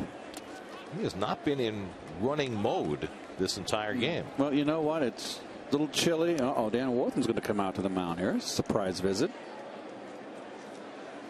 Well, he just walked Bourne and threw ball 1 well out of the strike zone to Prado. You know, it's such a strange dynamic being the knuckleball pitcher, because he's thrown a lot of fastballs, especially the last inning. He threw 5 in a row to Pasternicki once he got behind him and retired him, and now he's searching again for that knuckleball. Well, remember last year, early in the season, part of the reason that he got off to that slow start, he had that fingernail issue. Yeah. He ripped a fingernail, and he had to throw more fastballs. Now, I have no idea if that's anything that's going on in this game. There's the knuckleball, and it misses 2-0. But we certainly have seen at times in watching RA these last 2+ seasons, there are games where he will throw a lot of fastballs. Of course, there was a time when he was a guy who could throw in the low 90s. Those days are gone. You know, he's such a competitor and a perfectionist. I think that for Danny Worthen, occasionally he has to remind him, just relax out there, let the talent flow. You can't throw that knuckleball by being tense out there. Just let it go. Don't aim it.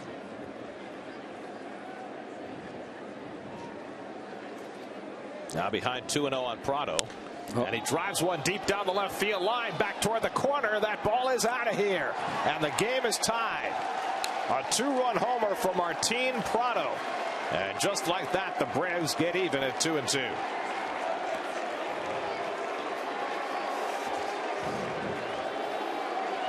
Prado hit 13 home runs last year. That's his first of the season.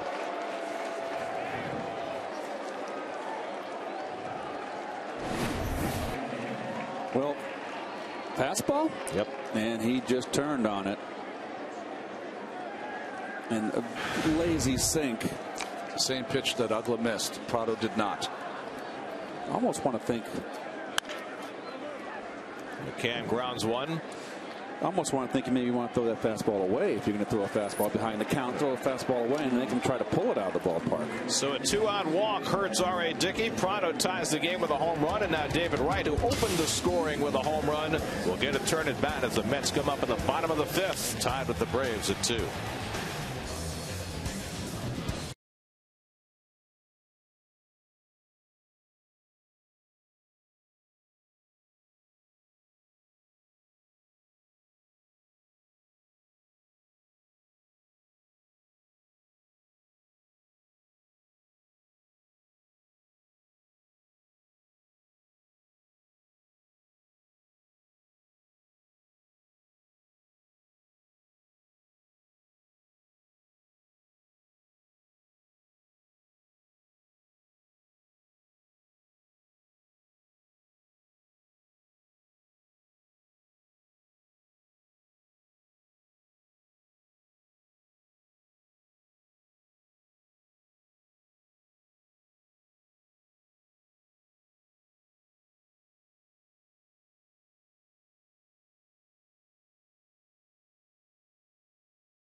Straight innings to start the season without allowing a run. Martin Prado's 2-run homer breaks that up.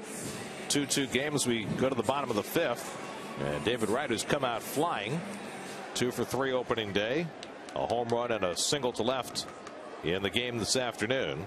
It'll be Wright, Davis, and Bay up against Jair Jurgens, who's back even. Changeup sits high for ball 1. Jurgens threw 82 pitches over the first 4 innings, so he has been heavily pressed in his first start of the year, and this could well be his last go around.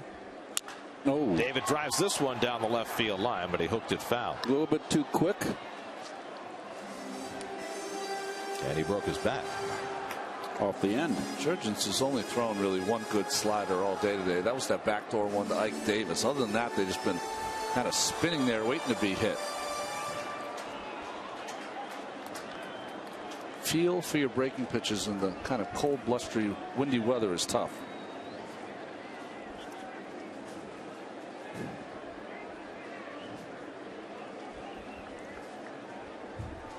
Yeah, Wright fouls back the fastball. In Cleveland today, remember Ubaldo Jimenez got suspended for 5 games? Yeah. And appealed it? Went 6 2/3 today before he gave up a hit against Toronto, but that game's now tied 2-2 in the 7th. Here's the 1-2, and David drives one down the right field line, and that just goes foul.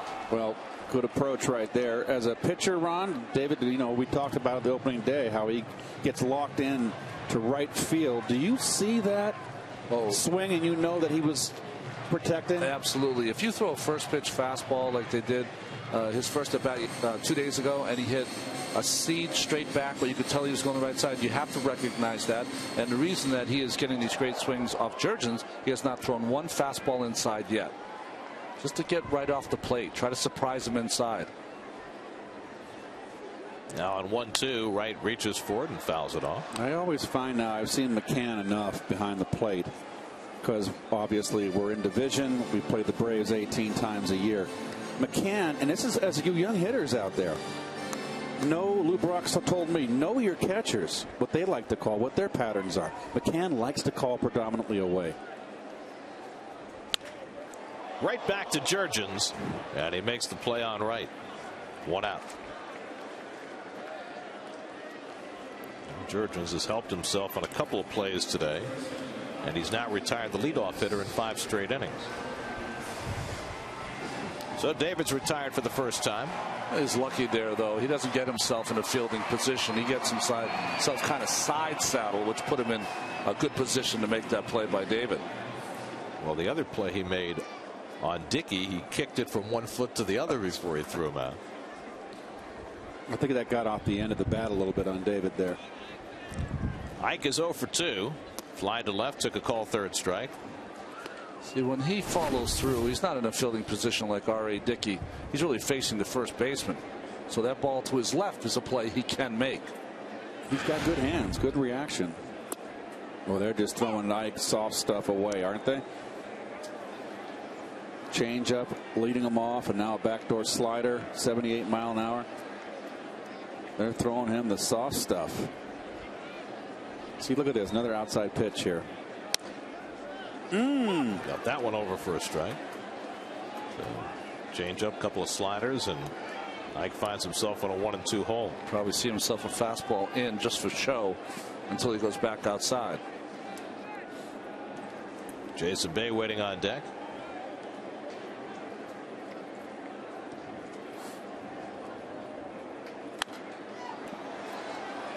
Inside with the changeup, and he fouled it off. God, I just think an inside corner changeup is so risky. Asking for trouble. If you want to throw something inside, throw Cheddar in there. I mean, you miss out over the middle, you're in trouble. Now he wants the fastball. Nope, changeup. Now he wants to throw a slider. Okay, they weren't on the same page, were they? Fastball away. 1-2, and it's off the plate. 2-2 to Davis. Ike finished spring training with a bang, homering in each of his last 3 games, but he's gone 0 for 6 to start the season. Change. Pokes it the other way, and foul.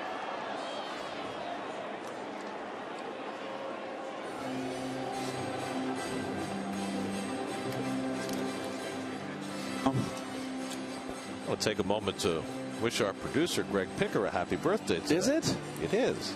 How old's Greg now? Well, it depends who you listen to. You going to believe him, or are you going to? 7 years with us? That'll age you in a hurry. Oh, double it.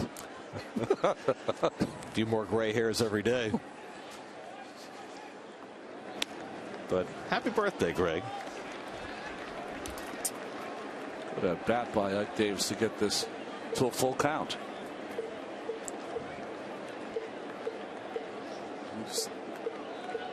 Oh, this will be the 8th pitch of the at bat.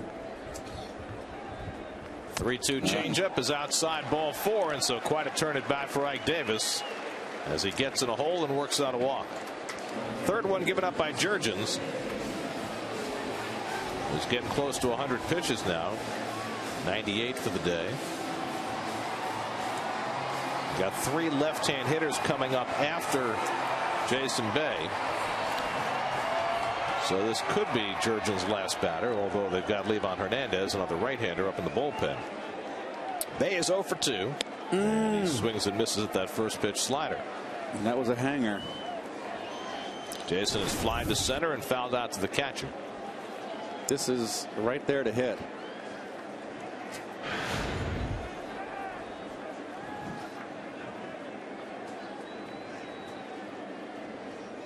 One on and one out, and Bay takes low and away, 1-1.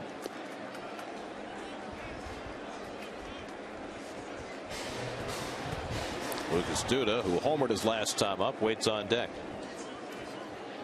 Jurgens right at 100 pitches for the afternoon, working in the 5th inning. And Bay grounds one toward the hole, base hit. Davis pulls in at second. Jason Bay with his first hit of the season, and the Mets have 2 men on. And that's going to be all for Jair Jurgens.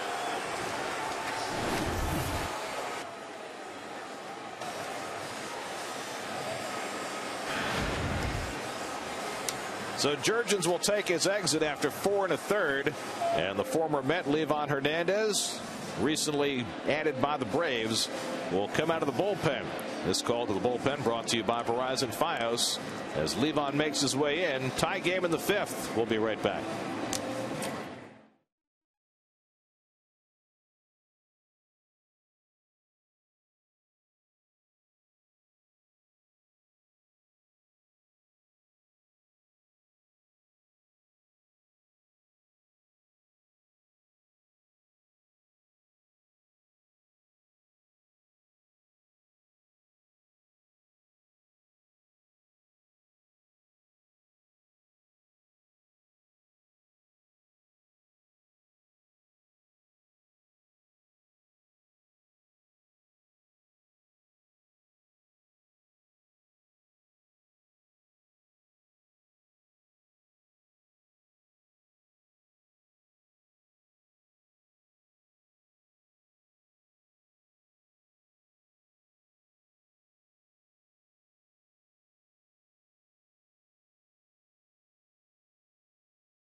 New York today, temperature right around 60 degrees, a little bluster in the air.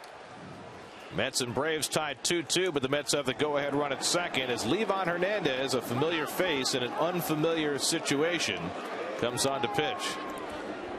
Well, go ahead, Keith. Last at bat, Jurgens, did you look at Hernandez's numbers? Well, his first appearance was a relief appearance, 474 starts, and now another one. Only 16 years in between coming out of the pen for Livan. As Duda takes low and away for ball 1. And I just knew he wasn't going to throw him. That was a fastball, but it was going to be away. Davis at second, Bay at first with 1 out. Mets have had 7 hits and 3 walks, but their only runs have come on a pair of solo home runs by Wright and Duda. And Duda takes that one low and away, 2-0. Livan was in spring training with the Astros after pitching with the Nats last year. And in his last outing of spring training with Houston, the Mets lit him up. Gave up a grand slam to David Wright in that game. And now he's behind on Duda, 3-0. Oh, very patient at bat by Lucas right there. 2 very borderline sinking fastballs, nibbling, and showing great patience for such a young hitter.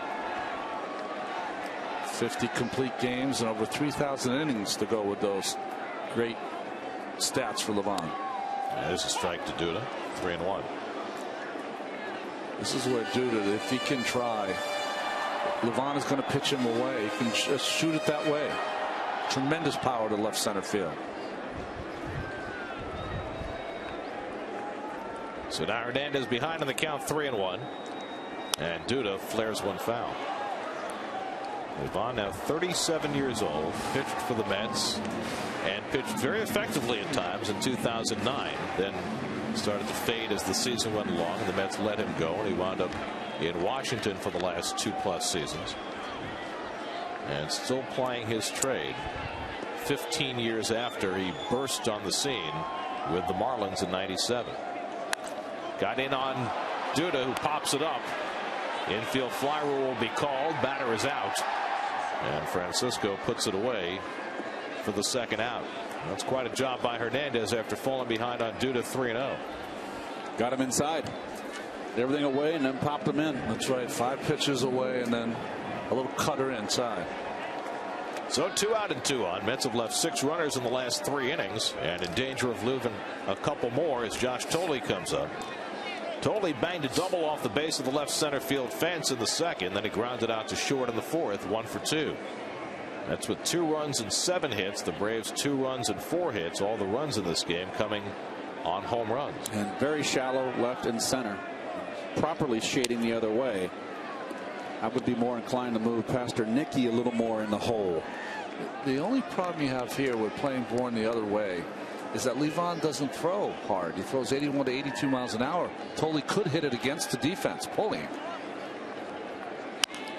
It's the old adage, what, pitch him away, play him away? Yeah.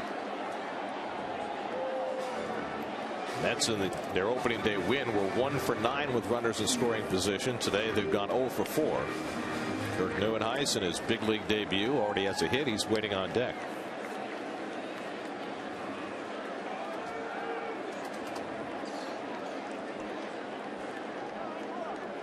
Here's the 1-1, and Thole lines one to right. In comes Hayward, reaches down, can't get it, base hit. Davis comes in to score the lead run. On to third goes Bay. Josh Thole with an RBI single, and it's 3-2 New York.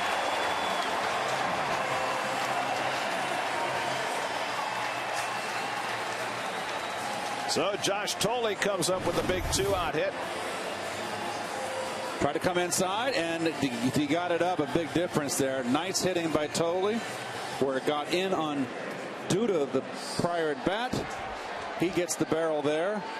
Hayward did not take a great angle to that ball. No, he got a bad break on it. So that run is charged to Jurgens. He's now pitcher of record on the short side. Here's Neuenhuis, first and third and 2 out. And Kirk takes a strike from Hernandez. Oh, to be a rookie.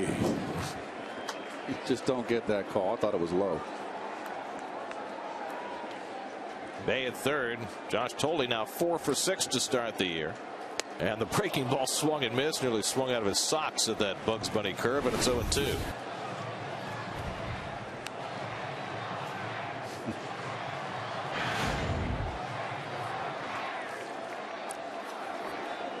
Neuenhuis struck out on 3 pitches his first time up. Fell behind 0-2 his second at bat, but wound up with an infield hit. Now on 0-2, he takes one just off the plate. A ball and 2 strikes. Livan never looks rushed. No.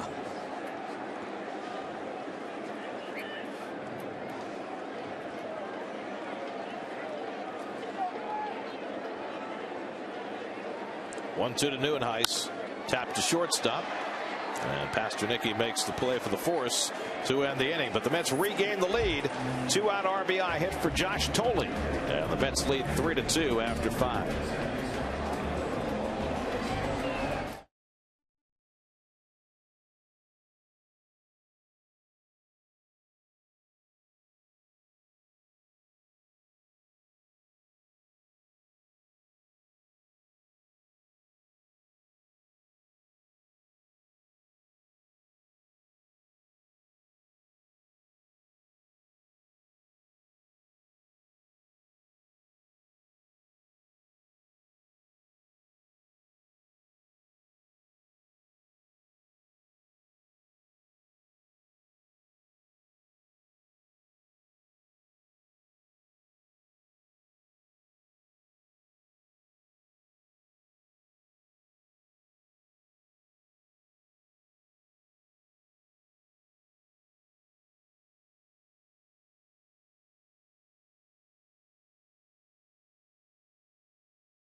Series. Left-hander Mike Minor for the Braves, and newly signed to an extension, left-hander John Neese for the Mets. Mets making it official today. 5 years plus 2 club options that could take him through arbitration and through the first 3 years of free agency. A very interesting deal for both sides. Well, congratulations to Jonathan and his family, of course. But, you know, cost certainty, all those things that are thrown out there. It's the ability to try to identify those young players that you want to keep in the fold and keep a price tag on them that's not going to get out of control because of the arbitration, because of the possible free agency.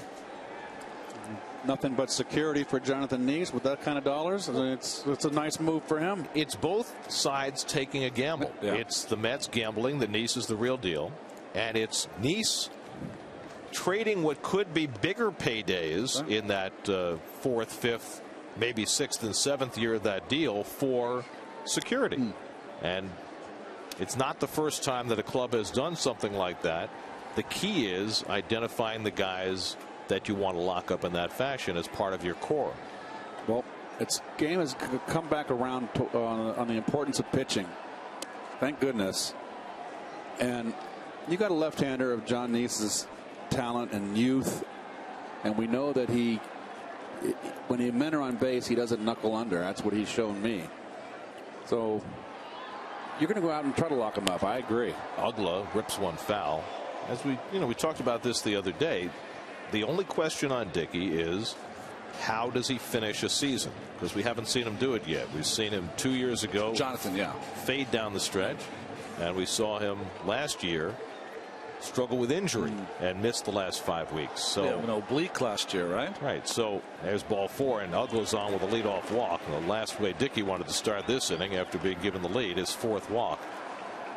But that's the part of the gamble the Mets are taking. They've never seen Jonathan Neese finish a season and get to 190, 200 innings in a strong fashion, and you're certainly hoping that as he matures as a pitcher, he'll be able to do that with regularity. Yeah, they're counting on him as a 30-plus start guy, a 200-inning-plus guy every year. Ground ball back to Dickey. Takes his time, gets the out at second. Tejada with the leap, turns it over. 1-6-3 double play. First pitch from Freddie Freeman. And that erases Ugla. 2 out and nobody on. No one gets in better fielding position than R.A. Dickey in this ball. One hopper right at him. He can take his time and make an accurate throw. And Ugla, you know how the way he plays the game. Came in hard on Tejada, but he made the play.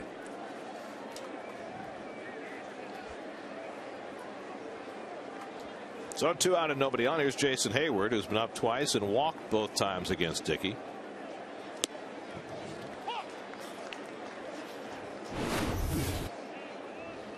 Well, Olay, as we say. Here, abracadabra. I'm out of you. I jump over you. Nicely turned. And should be turned.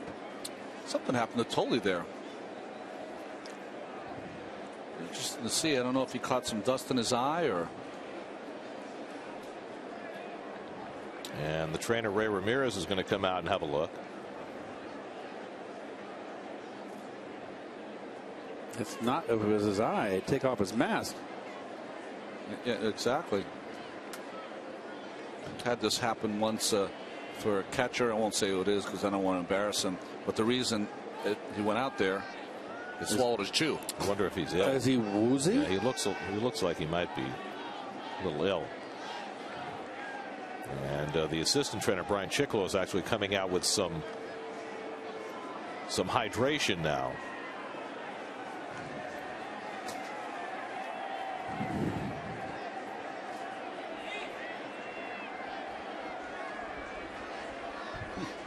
Interesting.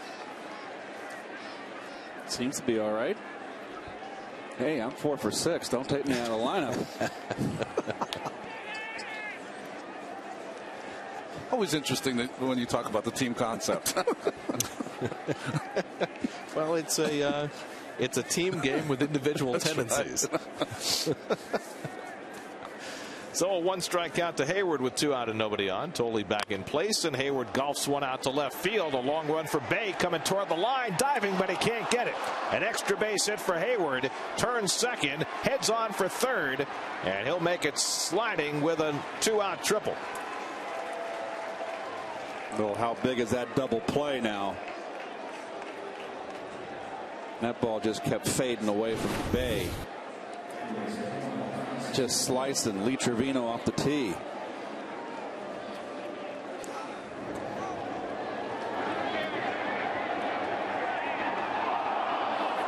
Well, it was interesting. He hit Tolley's glove and then drove the ball to left field.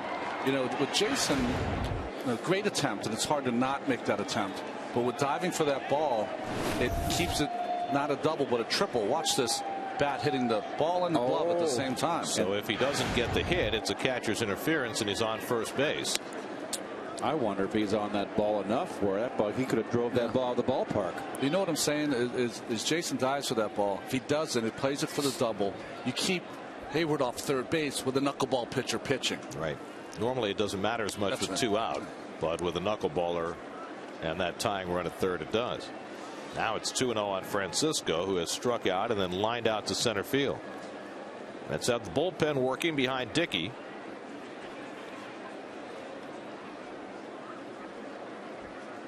And Francisco turning on an inside knuckleball and pulls it well foul. That looks like Parnell out there in the bullpen. There's Bobby. Mets went 13 2/3 innings to start the season without giving up a run before the 2-run homer by Prado in the 5th tied the game. Now Dickey trying to keep the lead. Line caught by Davis, side retired. So another line drive out by Francisco to end an inning, and that strands the tying run at third. 3-2 New York.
Maybe they'll play 16 innings again today like they did opening day. Nobody had ever played 16 innings on opening day before. A couple of 15s, right? Mike Baxter will pinch hit for R.A. Dickey as we go to the bottom of the 6th. So Dickey done after 6. And Baxter, first pitch swinging, pops up. And Pasternicki, the shortstop, out to get it for the first out. 1 pitch, 1 retired. Let's check in with Kevin. there, guys, but I'll tell you what, Mike Baxter is feeling pretty proud about being on this team. You know, until Thursday, he had never been to a Major League Baseball opening day, either by making the roster or considering he went to a ton of Met games growing up at Whitestone, just a stone's throw away. He had never been to a game on opening day. I asked him about coming to the games. He said, well, my Aunt Eileen and I would always look at the promotional schedule when it came out, and I would always go right to bat day. Those are the games I wanted to go. And he said that sometimes my dad and I would come, we get the cheap ticket, and then a little later on the game, maybe we go up to an usher, maybe a couple bucks were exchanged, and we'd sneak down into the lower level. He said, I'll always remember those times. You know what it tells me? If Mike never came to an opening day at Shea, it means he wasn't allowed to skip school. Oh, that's right. That's right. That's how you end up at Columbia and Vanderbilt. Ruben Tejada up with one out, and he pops one up. Foul. Freeman over the shoulder. Can't get it. Trying to run under that one like a wide receiver. Well, that's the way your approach has to be in the pop up over your head. You have to pretend like you're Joe Montana to Jerry Rice. Just keep running. Don't pull up. He just didn't get there. How do you know where the ball is on that, Keith? You look over your shoulder a little bit, and then you try not to get it where it's directly over your back of your head. You want to get over to one shoulder. But the key is to keep running. Don't pull up. Tejada hits it right back to Levon, who snags it out of the air for the second out. So with just a shard of bat left in his hands, Tejada retired on the line drive for the second out. So now Daniel Murphy with 2 out and nobody on. Daniel's 0 for 2. Came up with the bases loaded and 2 out in the 4th and lined out to left. Mets 3 runs and 8 hits. The Braves 2 runs and 5 hits. R.A. Dickey done after 6, 94 pitches, a chance for a victory if the Mets bullpen can do what it did opening day. 4 walks and a lot of fastballs today on this rather breezy afternoon.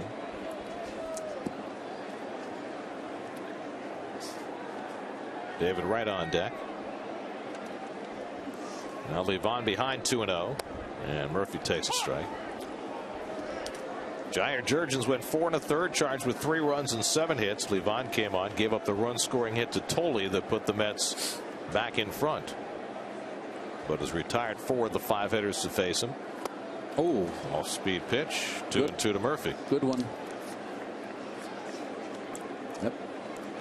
Bobby Parnell getting ready to pitch the 7th inning for New York in what will be his season debut after a great spring training.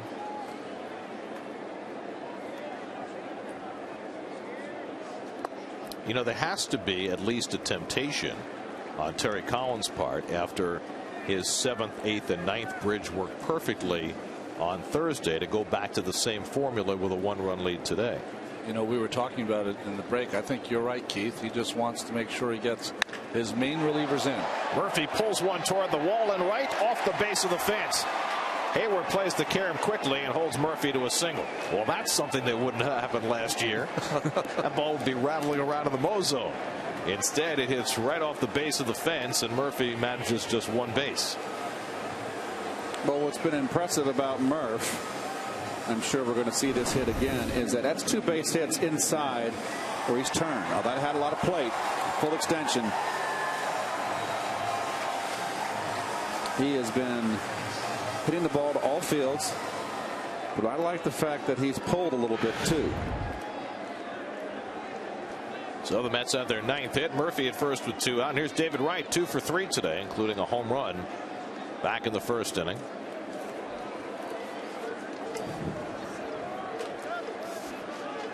Murphy stole 5 bases last year, but this is certainly not a spot where you expect him to steal with Wright at the plate. Remember, David hit a grand slam on a slow curveball from Levon in Port St. Lucie a couple of weeks ago.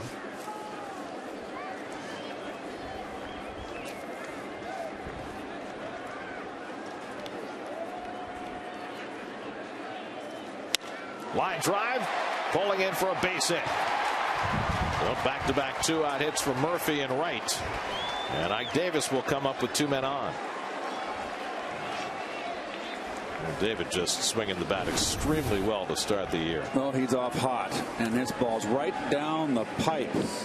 Just a little bit towards the end, but beautiful swing. I just like what I've been seeing. So the Mets now with 10 hits on the afternoon. And now Ike Davis looking for his first hit of the season. He's 0 for 2 in a walk today. Scored the go-ahead run after working out a tough walk against Jurgens in the 5th. 2 out and 2 on, and the slow curveball trickles away from McCann, and the runners will move up. Well, open base. What do you do here? Walk him. We got Jason Bay on deck. I think it's a no-brainer. Righty-righty situation. Or pitch around. He just flat missed it. That's a pass ball. Should be. And that's the way they call it. Howie Carpin, the official scorer today. So first base open, and they are going to at least go through the motions of pitching to Ike Davis. Just thinking, Freddie Gonzalez thinking he's got a veteran pitcher out there who kind of maybe knows how to pitch around a hitter. Or let the hitter get himself out. Ike is 5 for 15 against Livan Hernandez. Now 2-0. See if they change the game plan. Bay also has good numbers against Livan. 7 for 23.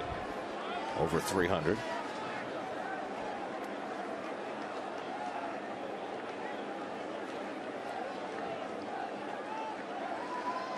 On 2-0, he throws a breaking ball in for a strike. Be surprised if Livan doubles up with that pitch. 2-0, 2-1. Murphy at third, right at second with 2 down. Mets have already left 8 runners on base in the last 4 innings. And another curve drops in for a strike, and it's 2-2. He's had a big outside corner. Ike's going to have to learn one thing. He likes to moan and groan too much at the umpires. And that nipped it. You start moaning and groaning at the umpires and it gets around. I'm telling you, you're not going to get any calls. They have their ways of shutting you up.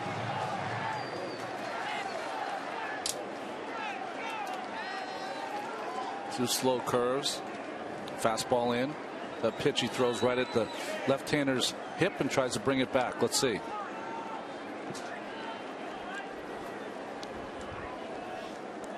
See if he tries to pop him inside, Ron. Yep.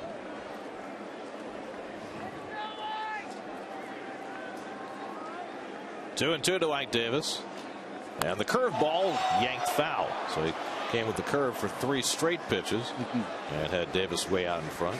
Ike's just a little bit too quick right now. He's got that big leg kick and it's all rhythm and timing. He's just starting a little bit too quick.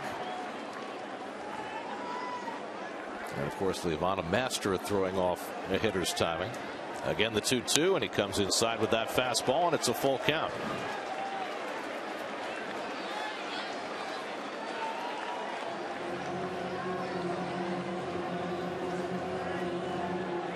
So for the 3rd time in 4 at bats, Ike has worked a full count. See if he gets a strike to hit from Livan. And a breaking ball in there for a call, strike 3. So he got him looking at the curve on 3 and 2. And Livan Hernandez gets himself out of 6th inning trouble. 3-2 New York.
Season weather-wise, R.A. Dickey trying to build on what Johan Santana started on Thursday. Mets getting the early lead on a couple of home runs from David Wright and Lucas Duda. Martin Prado's home run tying it up, but the Mets going back in front on Josh Tolleson. Despite leaving 10 runners on base, the Mets carry a 3-2 lead into the 7th and hand it over to the bullpen as Bobby Parnell makes his season debut. Well, this is Parnell's 4th full season. You can see his numbers over his career. 12 1/3 scoreless innings in spring training. Tyler Pastornicky leads off for the Braves in the 7th. And the rookie shortstop takes a fastball for a strike. And we've seen it all spring. Parnell not throwing nearly as hard.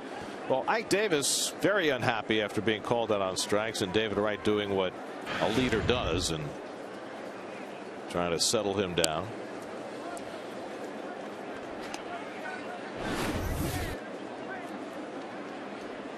Well, Ike visibly upset.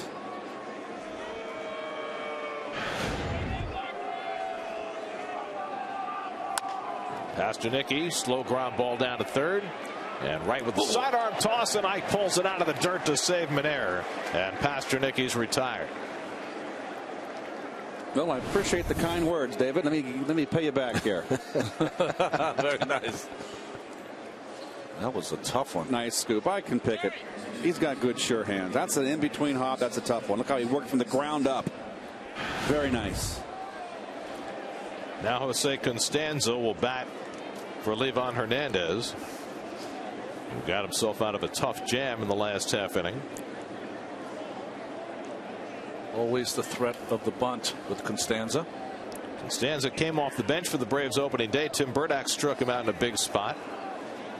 And he takes a strike from Parnell. I was about to say about Parnell, what we saw all spring is that he's not throwing 98, 99. He is a much more controlled pitcher. Not throwing, locating. Big difference. Most of his pitches now are down. Throwing more two-seamers. Nice bunt by Constanza. Wright, who makes that play as well as anybody, handles it perfectly for the second out. You know, David once won a Gold Glove, and he may not be the best third baseman in the game, but nobody makes that play better than he does. And we've seen him from the beginning. And Sandy Alomar Sr., who was the coach here, the infield coach for years, look at the Home Depot doing more on defense. They work together. And David is really, that to me is the one part of his game defensively that is the most improved. He is adept at it. So 2 out and nobody on. Now another guy who's liable to lay down a bunt, Michael Bourne, who's been on base 3 straight times today. And he bluffs a bunt and takes a strike. Nice curve, nice slider. Or is that a curve running? That's his knuckle curve that he learned from Jason Isringhausen when Izzy was here last season. And good one. He made good use of that late last season. Seemed to be pointed in the right direction going into the offseason, and only built on that this spring. You know, guys, he's really scrapped his slider for the most part, too, because of that curve. He's gotten so much confidence in it. He threw it a ton this spring. And, Gary, on your point on the velocity, Bobby admitted to me today that his way of getting out of a jam was to throw it harder. And he says, I'd like to think I'm learning how to pitch to back off a little bit when I have to back off. Well, it's a matter of going from caveman baseball to being a pitcher. That ball was sharp. That curveball, late break. And, you know, with Bobby's position, the way he comes out of the bullpen, he only needs those 2 pitches. You know, you never know when the light's going to come on for a pitcher, whether it's a Mike Pelfrey or a Bobby Parnell. You look for signs that that switch gets flipped. I mean, the classic case, and I wouldn't want to compare either one of them with him, is Sandy Koufax, who, you know, went 6 years into his career before it finally clicked in for him. You know, it's honestly where your physical gifts meet how well prepared you are mentally, and you take that out on the mound, and that is the key. 3-2 from Parnell, and Bourne slices one foul. See, 91, 92. When he needs it, he can get 95, 96. Well, he's thrown 2 in a row, 94 up and in, and then so that's plenty. Sometimes you think the worst thing that ever happened to Bobby was that day in Boston when he hit 102 on the gun for the first time. 3-2, and Bourne lifts one to left over toward the line into foul ground and out of play. Bourne has hit everything to left field today. Doubled over Bay's head in the first. Hit one in front of Bay for a base hit in the third, and he walked and scored in the fifth.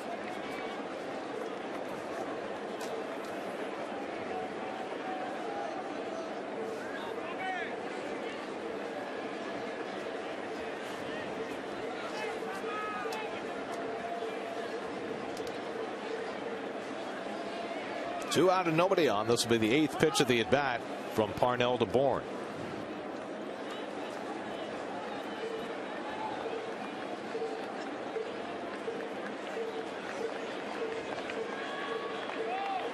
He struck him out. Got him with a breaking ball on 3-2. The last thing in the world Bourne was expecting. 1-2-3 inning for Parnell. 7th inning stretch. 3-2 New York.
SNY Super Slow Motion is brought to you by your Mercedes-Benz Tri-State dealers. Visit them on the web at searchmercedes.com.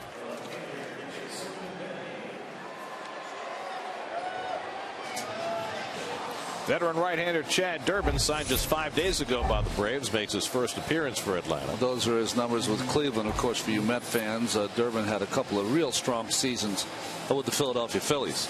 He was in spring training with Washington this year and actually had a very good spring, but that Nats staff is stacked and there was just no room for him. Jason Bay leads off and takes a strike.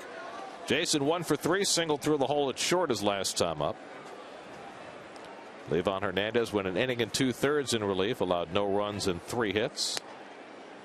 And Durbin gets ahead on Bay 0-2. Duda and Tolley to follow for the Mets in the 7th. Well, Durbin was that big workhorse for Charlie Manuel's Phillies when that first year he came over. Was originally a starting pitcher. Arizona, Cleveland, Detroit. Eventually moved to the bullpen when he went to Philadelphia and found success there that he had not had before.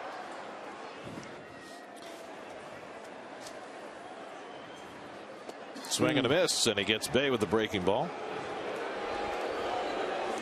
So Durbin fans the first man to face him.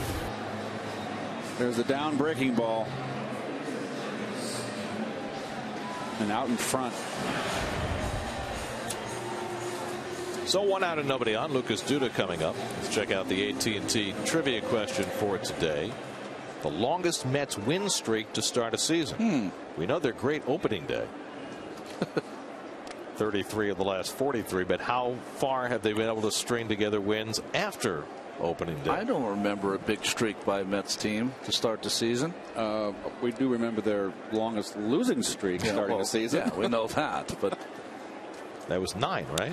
Yeah, I think it was our group running. Think so? 86. You 86. We lost 2 out of 3. Yeah, we started out. Yeah, but I think in Mets won 11 in a row. You think one of those other years? None of the other years. Maybe 88. We were good. We were pretty good, Gary. I remember that. When you're up in the upper tank. Duda drives one deep down the right field line toward the wall. It's out of here. Lucas Duda with his second home run of the game, and it's 4-2 New York.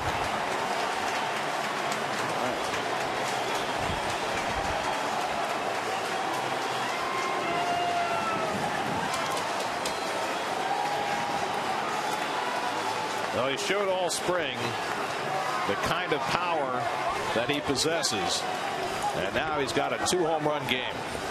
Boy, oh boy, isn't that good to see? I bet you it's down. Cut her in. Oh, and yes, sir, did he turn? Very nice. First career multiple home run game for Lucas Duda, and the Mets with a 2-run lead. Josh Thole drove in the go-ahead run with a 2-out single in the 5th. Josh is 4 for 6 to begin the year.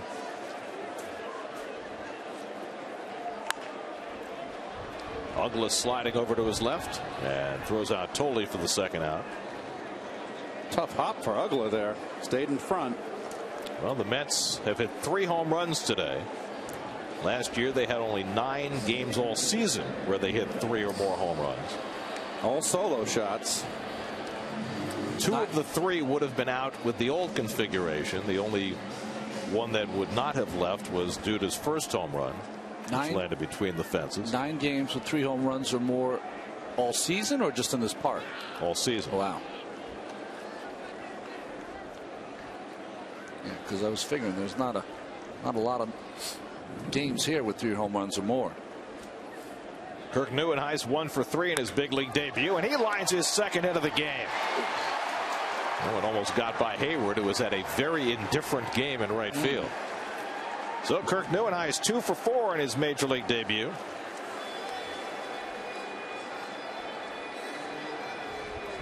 That's a way to welcome yourself to the big leagues. First hit was questionable. Close call at first base. No question about this one. Hayward almost played this into a triple. That's a tough one.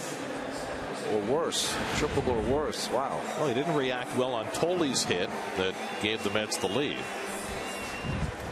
Now Justin Turner will bat for Bobby Parnell, who turned in a sparkling inning. And Turner fouls it off.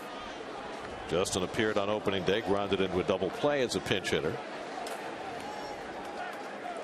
Neuenhuis have a chance maybe to get himself a bag here, get in scoring position.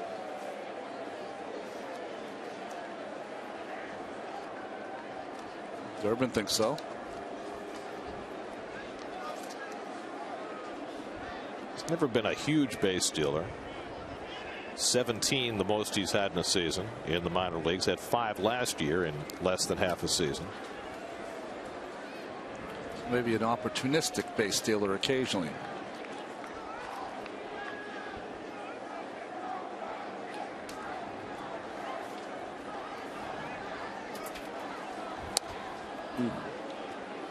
Cutter from Durbin. He's ahead 0-2. The one thing about Durbin is Durbin primarily, he has a down breaking ball, but he likes that flat cutter, and that's what Duda hit out, and that's what he threw right there to Turner.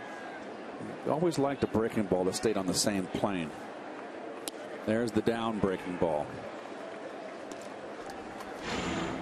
Tomorrow, final game of the series as the Mets and Braves wrap up this opening series. A couple of young left-handers, John Neese against Mike Minor. 12:30 the coverage tomorrow right here on SNY. Breaking ball pulled over the third base bag. Nice backhand stop by Francisco, but the throw well wide, and Turner's aboard. Home book hit. Definitely an infield hit for Turner. Yep. And the Mets' 13th hit of the game. Well, nice play by Francisco. Tried to get a lot on this throw and just pulled it across his body. Freeman had to come off the bag. He makes the throw. They got him. Another guy with his hat cockeyed.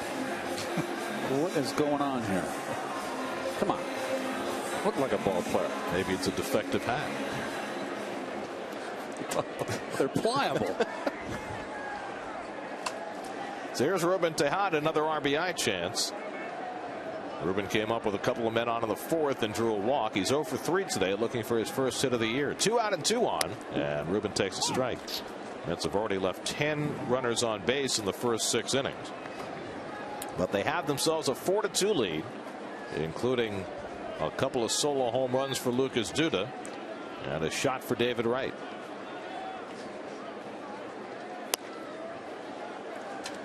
A ball and a strike to Tejada.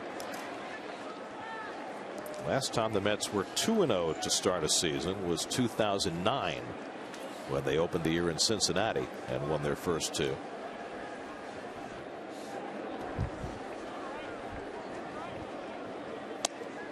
Off the corner, and it's 2-1.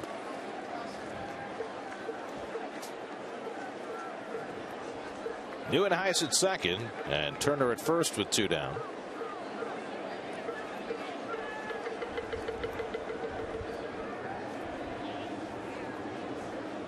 Durbin with a 2-1, and Tejada pops it up. Pasternicki playing the wind and stays with it to end the inning. But the Mets had a run. Lucas Duda with his second of the game, and it got out in a hurry into the right field corner. Mets with 3 home runs on the day and a 4-2 lead after 7.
That's the highlights. Get the whole story. Join Chris Carlin and Bobby Ojeda for a complete breakdown of today's game with exclusive interviews and live coverage of Terry Collins' post-game comments.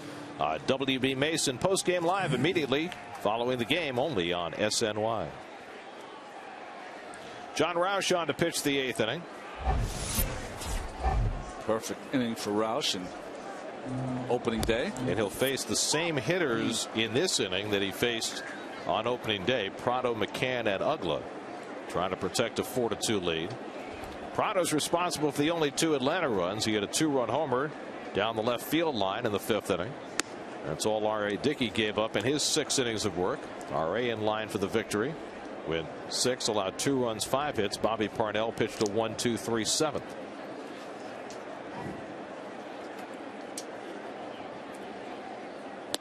7th. Slider for a strike, and it's 1-2. Nice little slider straight over the top. It's Brian McCann. Important to keep the hitter off the bases in front of McCann.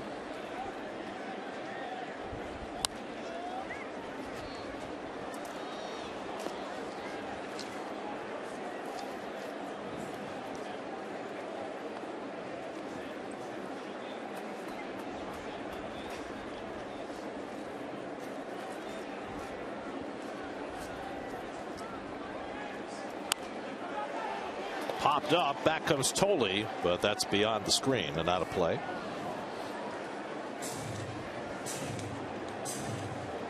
Josh appears to be just fine after whatever befell him a couple of innings ago. I would like to see Roush double up on that fastball in and up.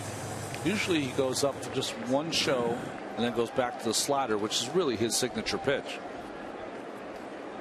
Roush, who spent last year in Toronto, deals the 1-2. And he just missed with that fastball. Gosh. Where was that? It's pretty compact motion for a guy that's 6'11". Knee raised, opens that front side. Doesn't use a lot of legs, really just use his elevation to propel that ball to the plate. And now he goes full to Prado. Roush began his career with the White Sox back in 2002. Then got his first full-time duty with Washington. Swing and a miss. He struck him out. Roush fans Prado to start the 8th. Backup slider, Keith. Yep, very interesting pitch. Oh, it wasn't intentional. No. Look at the catcher set up away. Oh, was that a change? No, that was just the backup slider that just doesn't break. Prado going for it, thinking it's going to go down and away. Instead, it stays true. So 1 out and nobody on. Now McCann, who's 0 for 3, looking for his first hit of the season. 0 for 6 in the 2 games, and he takes a slider for a strike.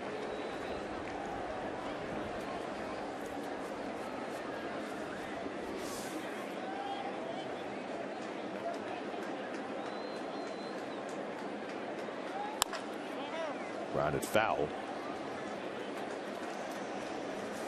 Well, the Braves hope to have Chipper Jones back by the end of the week. If they don't, this team right now is as offensively challenged as they were the end of last year.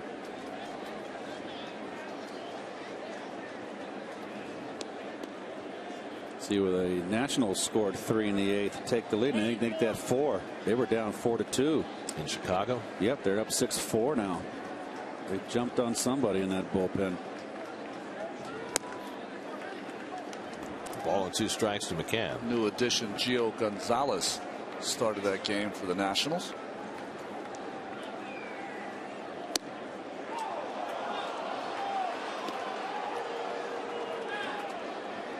Two and 2 now.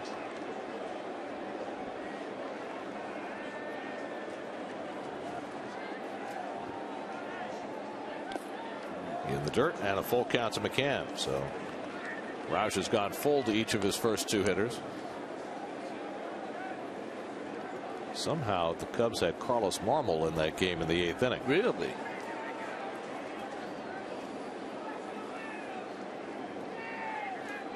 Three-2 popped up into shallow left field. On comes Jason Bay, and there are 2 out. So Roush has retired the first 2 in the 8th. Let's check in with Chris Carlin. He's standing by with the New York State Smokers Quit Line game break.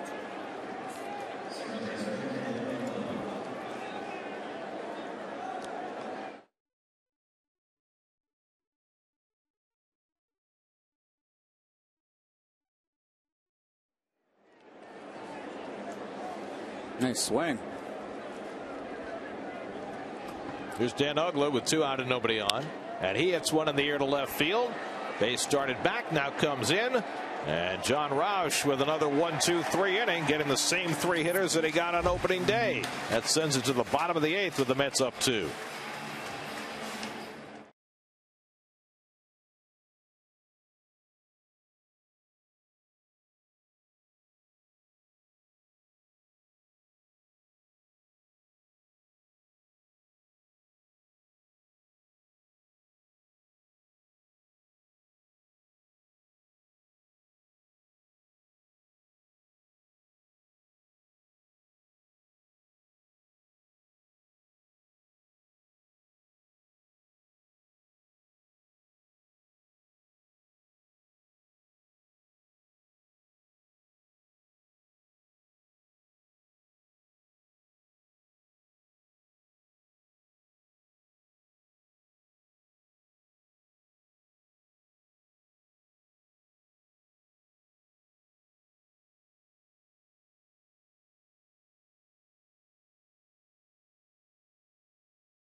To our AT&T trivia question, longest Mets win streak to start a season? It was 5. Okay.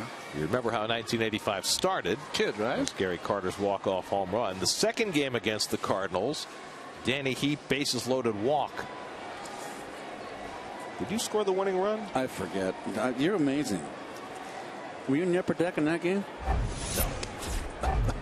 It was somewhere in Virginia then. Oh. So, yeah, you beat the Cardinals the first 2 and then the Reds the next 3. And that all at home. And that was the longest Met winning streak to start a season. Christian Martinez will take over the pitching for the Braves in the bottom of the 8th. It's not been a good week for Martinez. He was arrested for DUI just outside Atlanta just the other day. Daniel Murphy leads off in the home 8th inning with the Mets up 4-2. Murph 1 for 3. Hit a shot off the wall in right field, and with the wall a little shorter, he managed just 1 base. David Wright on deck, and then Ike Davis in the bottom of the 8th. To the right side, and Douglas slides over to get it. 1 away. So in that game in Chicago, they're protecting a 2-run lead in the 8th. Kerry Wood gets the first 2 out of the 8th, and they bring in Marmol to try and get a 4-out save. 2 walks, 2 hits, still hasn't retired a batter. Marmol's a walk machine. I mean, you wouldn't have enough antacid if you were a manager with him on the mound. Well, he just likes to strike everybody out. He loves his slider. Plus, he throws bullets, and he loves his slider. And by the way, they just got another run. David Wright swings and misses. It's now 7-4 Washington.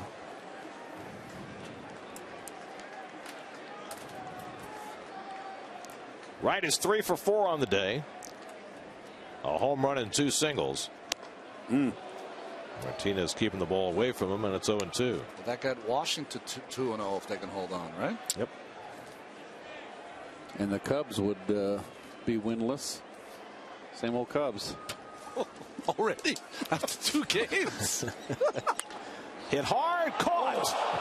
Francisco with the lunging grab to keep David Wright from his 4th hit of the day. And there are 2 out. Yeah, you know what though? He's feeling good about himself. Every at bat was solid. How can he be playing on the line like this? What a play. Oh, no, he was off the line. I'm wrong. That's a nice reaction. That had double written all over it.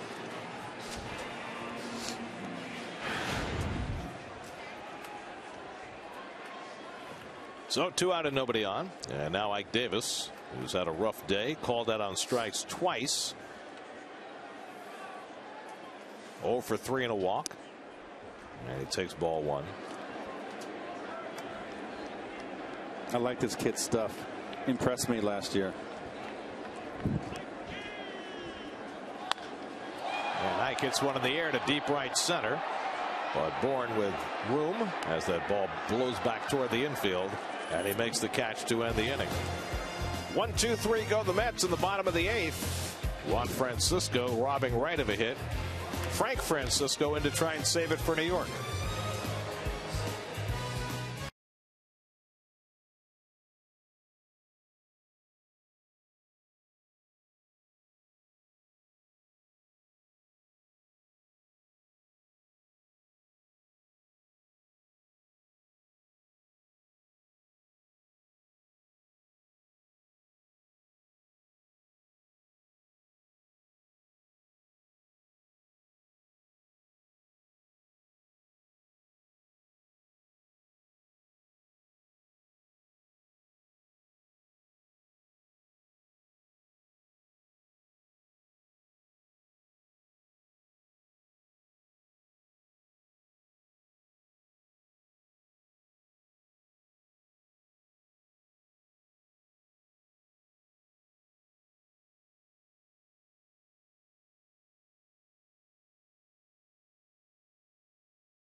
coverage of today's Mets-Braves matchup, plus interviews, highlights, and everything New York sports. Geico Sports Night starting tonight at 10:30, only on SNY. Ronnie Cedeno comes in to play second base. He'll bat ninth. Daniel Murphy comes out. Francisco comes in to try and make it 2 saves in 2 games as a Met. 17 out of 21 last year with the Blue Jays. Keith, you like that move of Cedeno coming in? 2-run lead in the 9th inning. I think any game that's close, I think you've got to make the defensive change. Yeah. And defensive Murphy's out of position. And I think for Terry, off what he said this morning, it's going to depend on where they are in the batting order. For instance, Murphy got a time at bat in the last half inning, means his spot isn't coming up, even if they tie up the game. So it makes sense. Keeping Cedeno in the mix, the whole thing. Right. Freddie Freeman leads off in the top of the 9th against Francisco. Freeman 1 for 3 on the day, and he hits the first pitch into right field for a base hit. So Francisco, who had a spotless inning in the 9th inning, gives up a base hit on the first pitch he throws. Right now, let's check in with Chris Carlin and Bobby Ojeda, see what's coming up on WB Mason postgame live.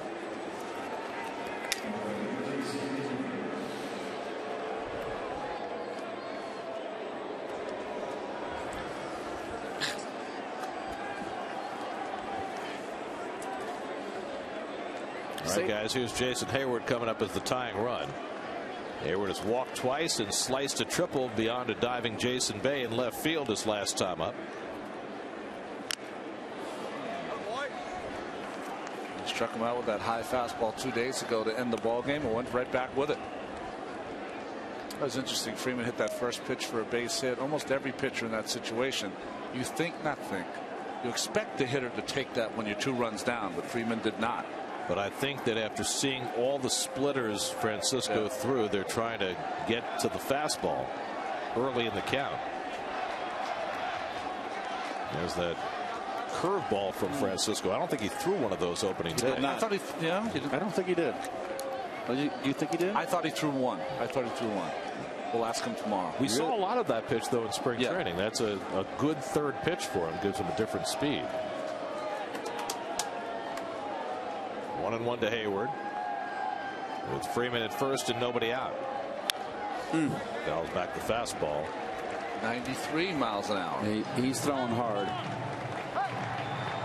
I like when a veteran says something in spring training and then delivers.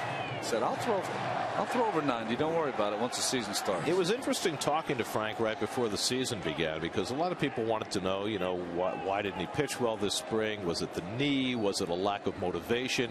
He said, more than anything else, when I face hitters during spring training, I don't have a scouting report. He said, I'm the kind of guy who needs a full scouting report on each guy. And it says it makes my life easier in the regular season because we have detailed scouting reports on everybody we play. He said, especially coming over to a new league, he felt as though there were a lot of guys he didn't know. And he gets Hayward with the fastball, 94 miles an hour from Francisco. 1 out. Wants it up. Totally looks like Mickey Owen back there with that stance. 1 out and 1 on. Here's Juan Francisco facing Frank Francisco.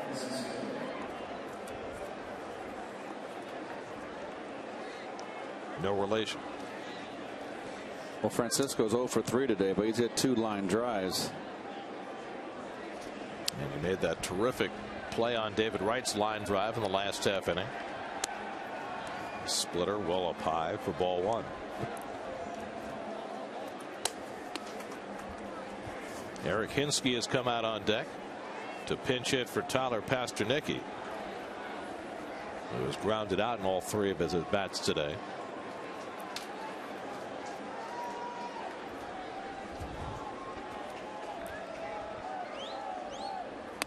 And it's too high, and Frank Francisco falls behind 2-0. Juan Francisco, acquired by the Braves just last week. Big strong hitter, long ball threat, 24 years old.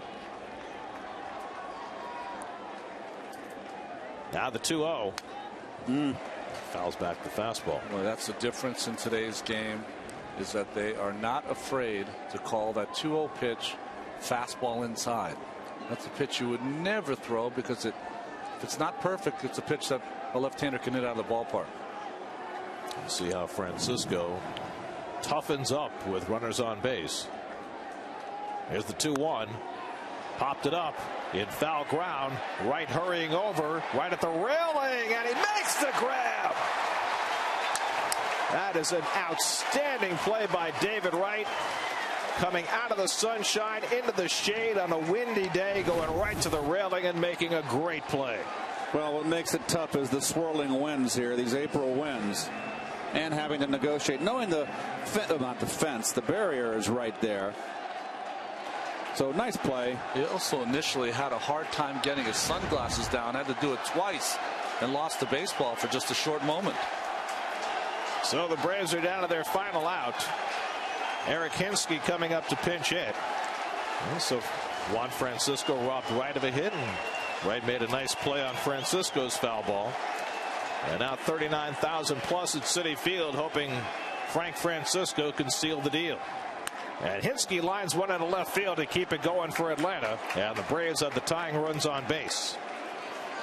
Pretty interesting at bat right there for Hinske. A pinch hit where you maybe for 2 strikes want to try to hit a home run, but he went right with the pitch. And now Matt Diaz will be the pinch hitter. We'll also get a pinch runner. Jack Wilson will run for Hinske, carrying the tying run.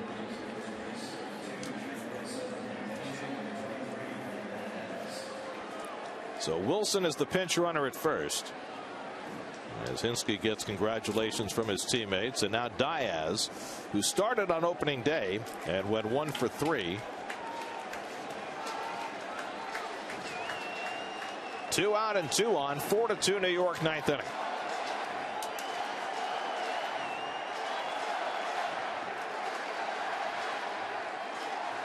And Francisco starts him off with a high curveball, 1-0. Diaz, a guy who's always been more successful against left-hand pitchers, but getting the at-bat here against Francisco. He's got some pop to right center, though. You cannot just live on that outside corner. Josh going to come out. They're having some problems communicating via the signs, Tolley and Francisco. You know, it's shocking when you look at Diaz's numbers last year. He had over 200 at-bats playing for the Pirates, and the Braves did not hit a single home run. Because you think of him as a guy who, 10 pops can a hit year the or so. ball out. Yeah. Especially against lefties. His best year was 09 when he hit .313 in 125 games. It hit 13 home runs.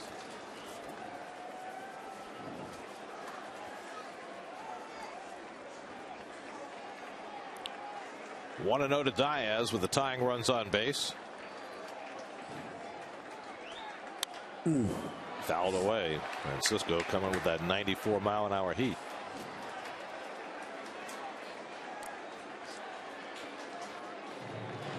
Frank Francisco, now 32 years old. Started out his major league career in Texas. Played for Toronto last year. Started out the year as the closer there. Lost his closer's job, and then was hurt the second half of the year. Here's the 1-1. And Diaz takes a fastball strike, 1-2.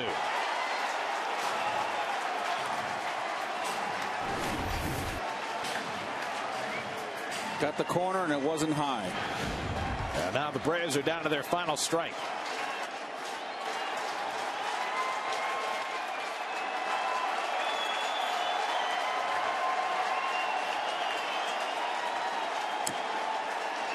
One-two.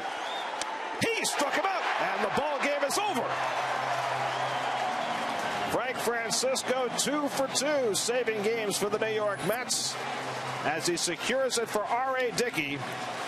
Lucas Duda hits 2 home runs. David Wright hits 1 as well, and the Mets are 2-0 to start the year.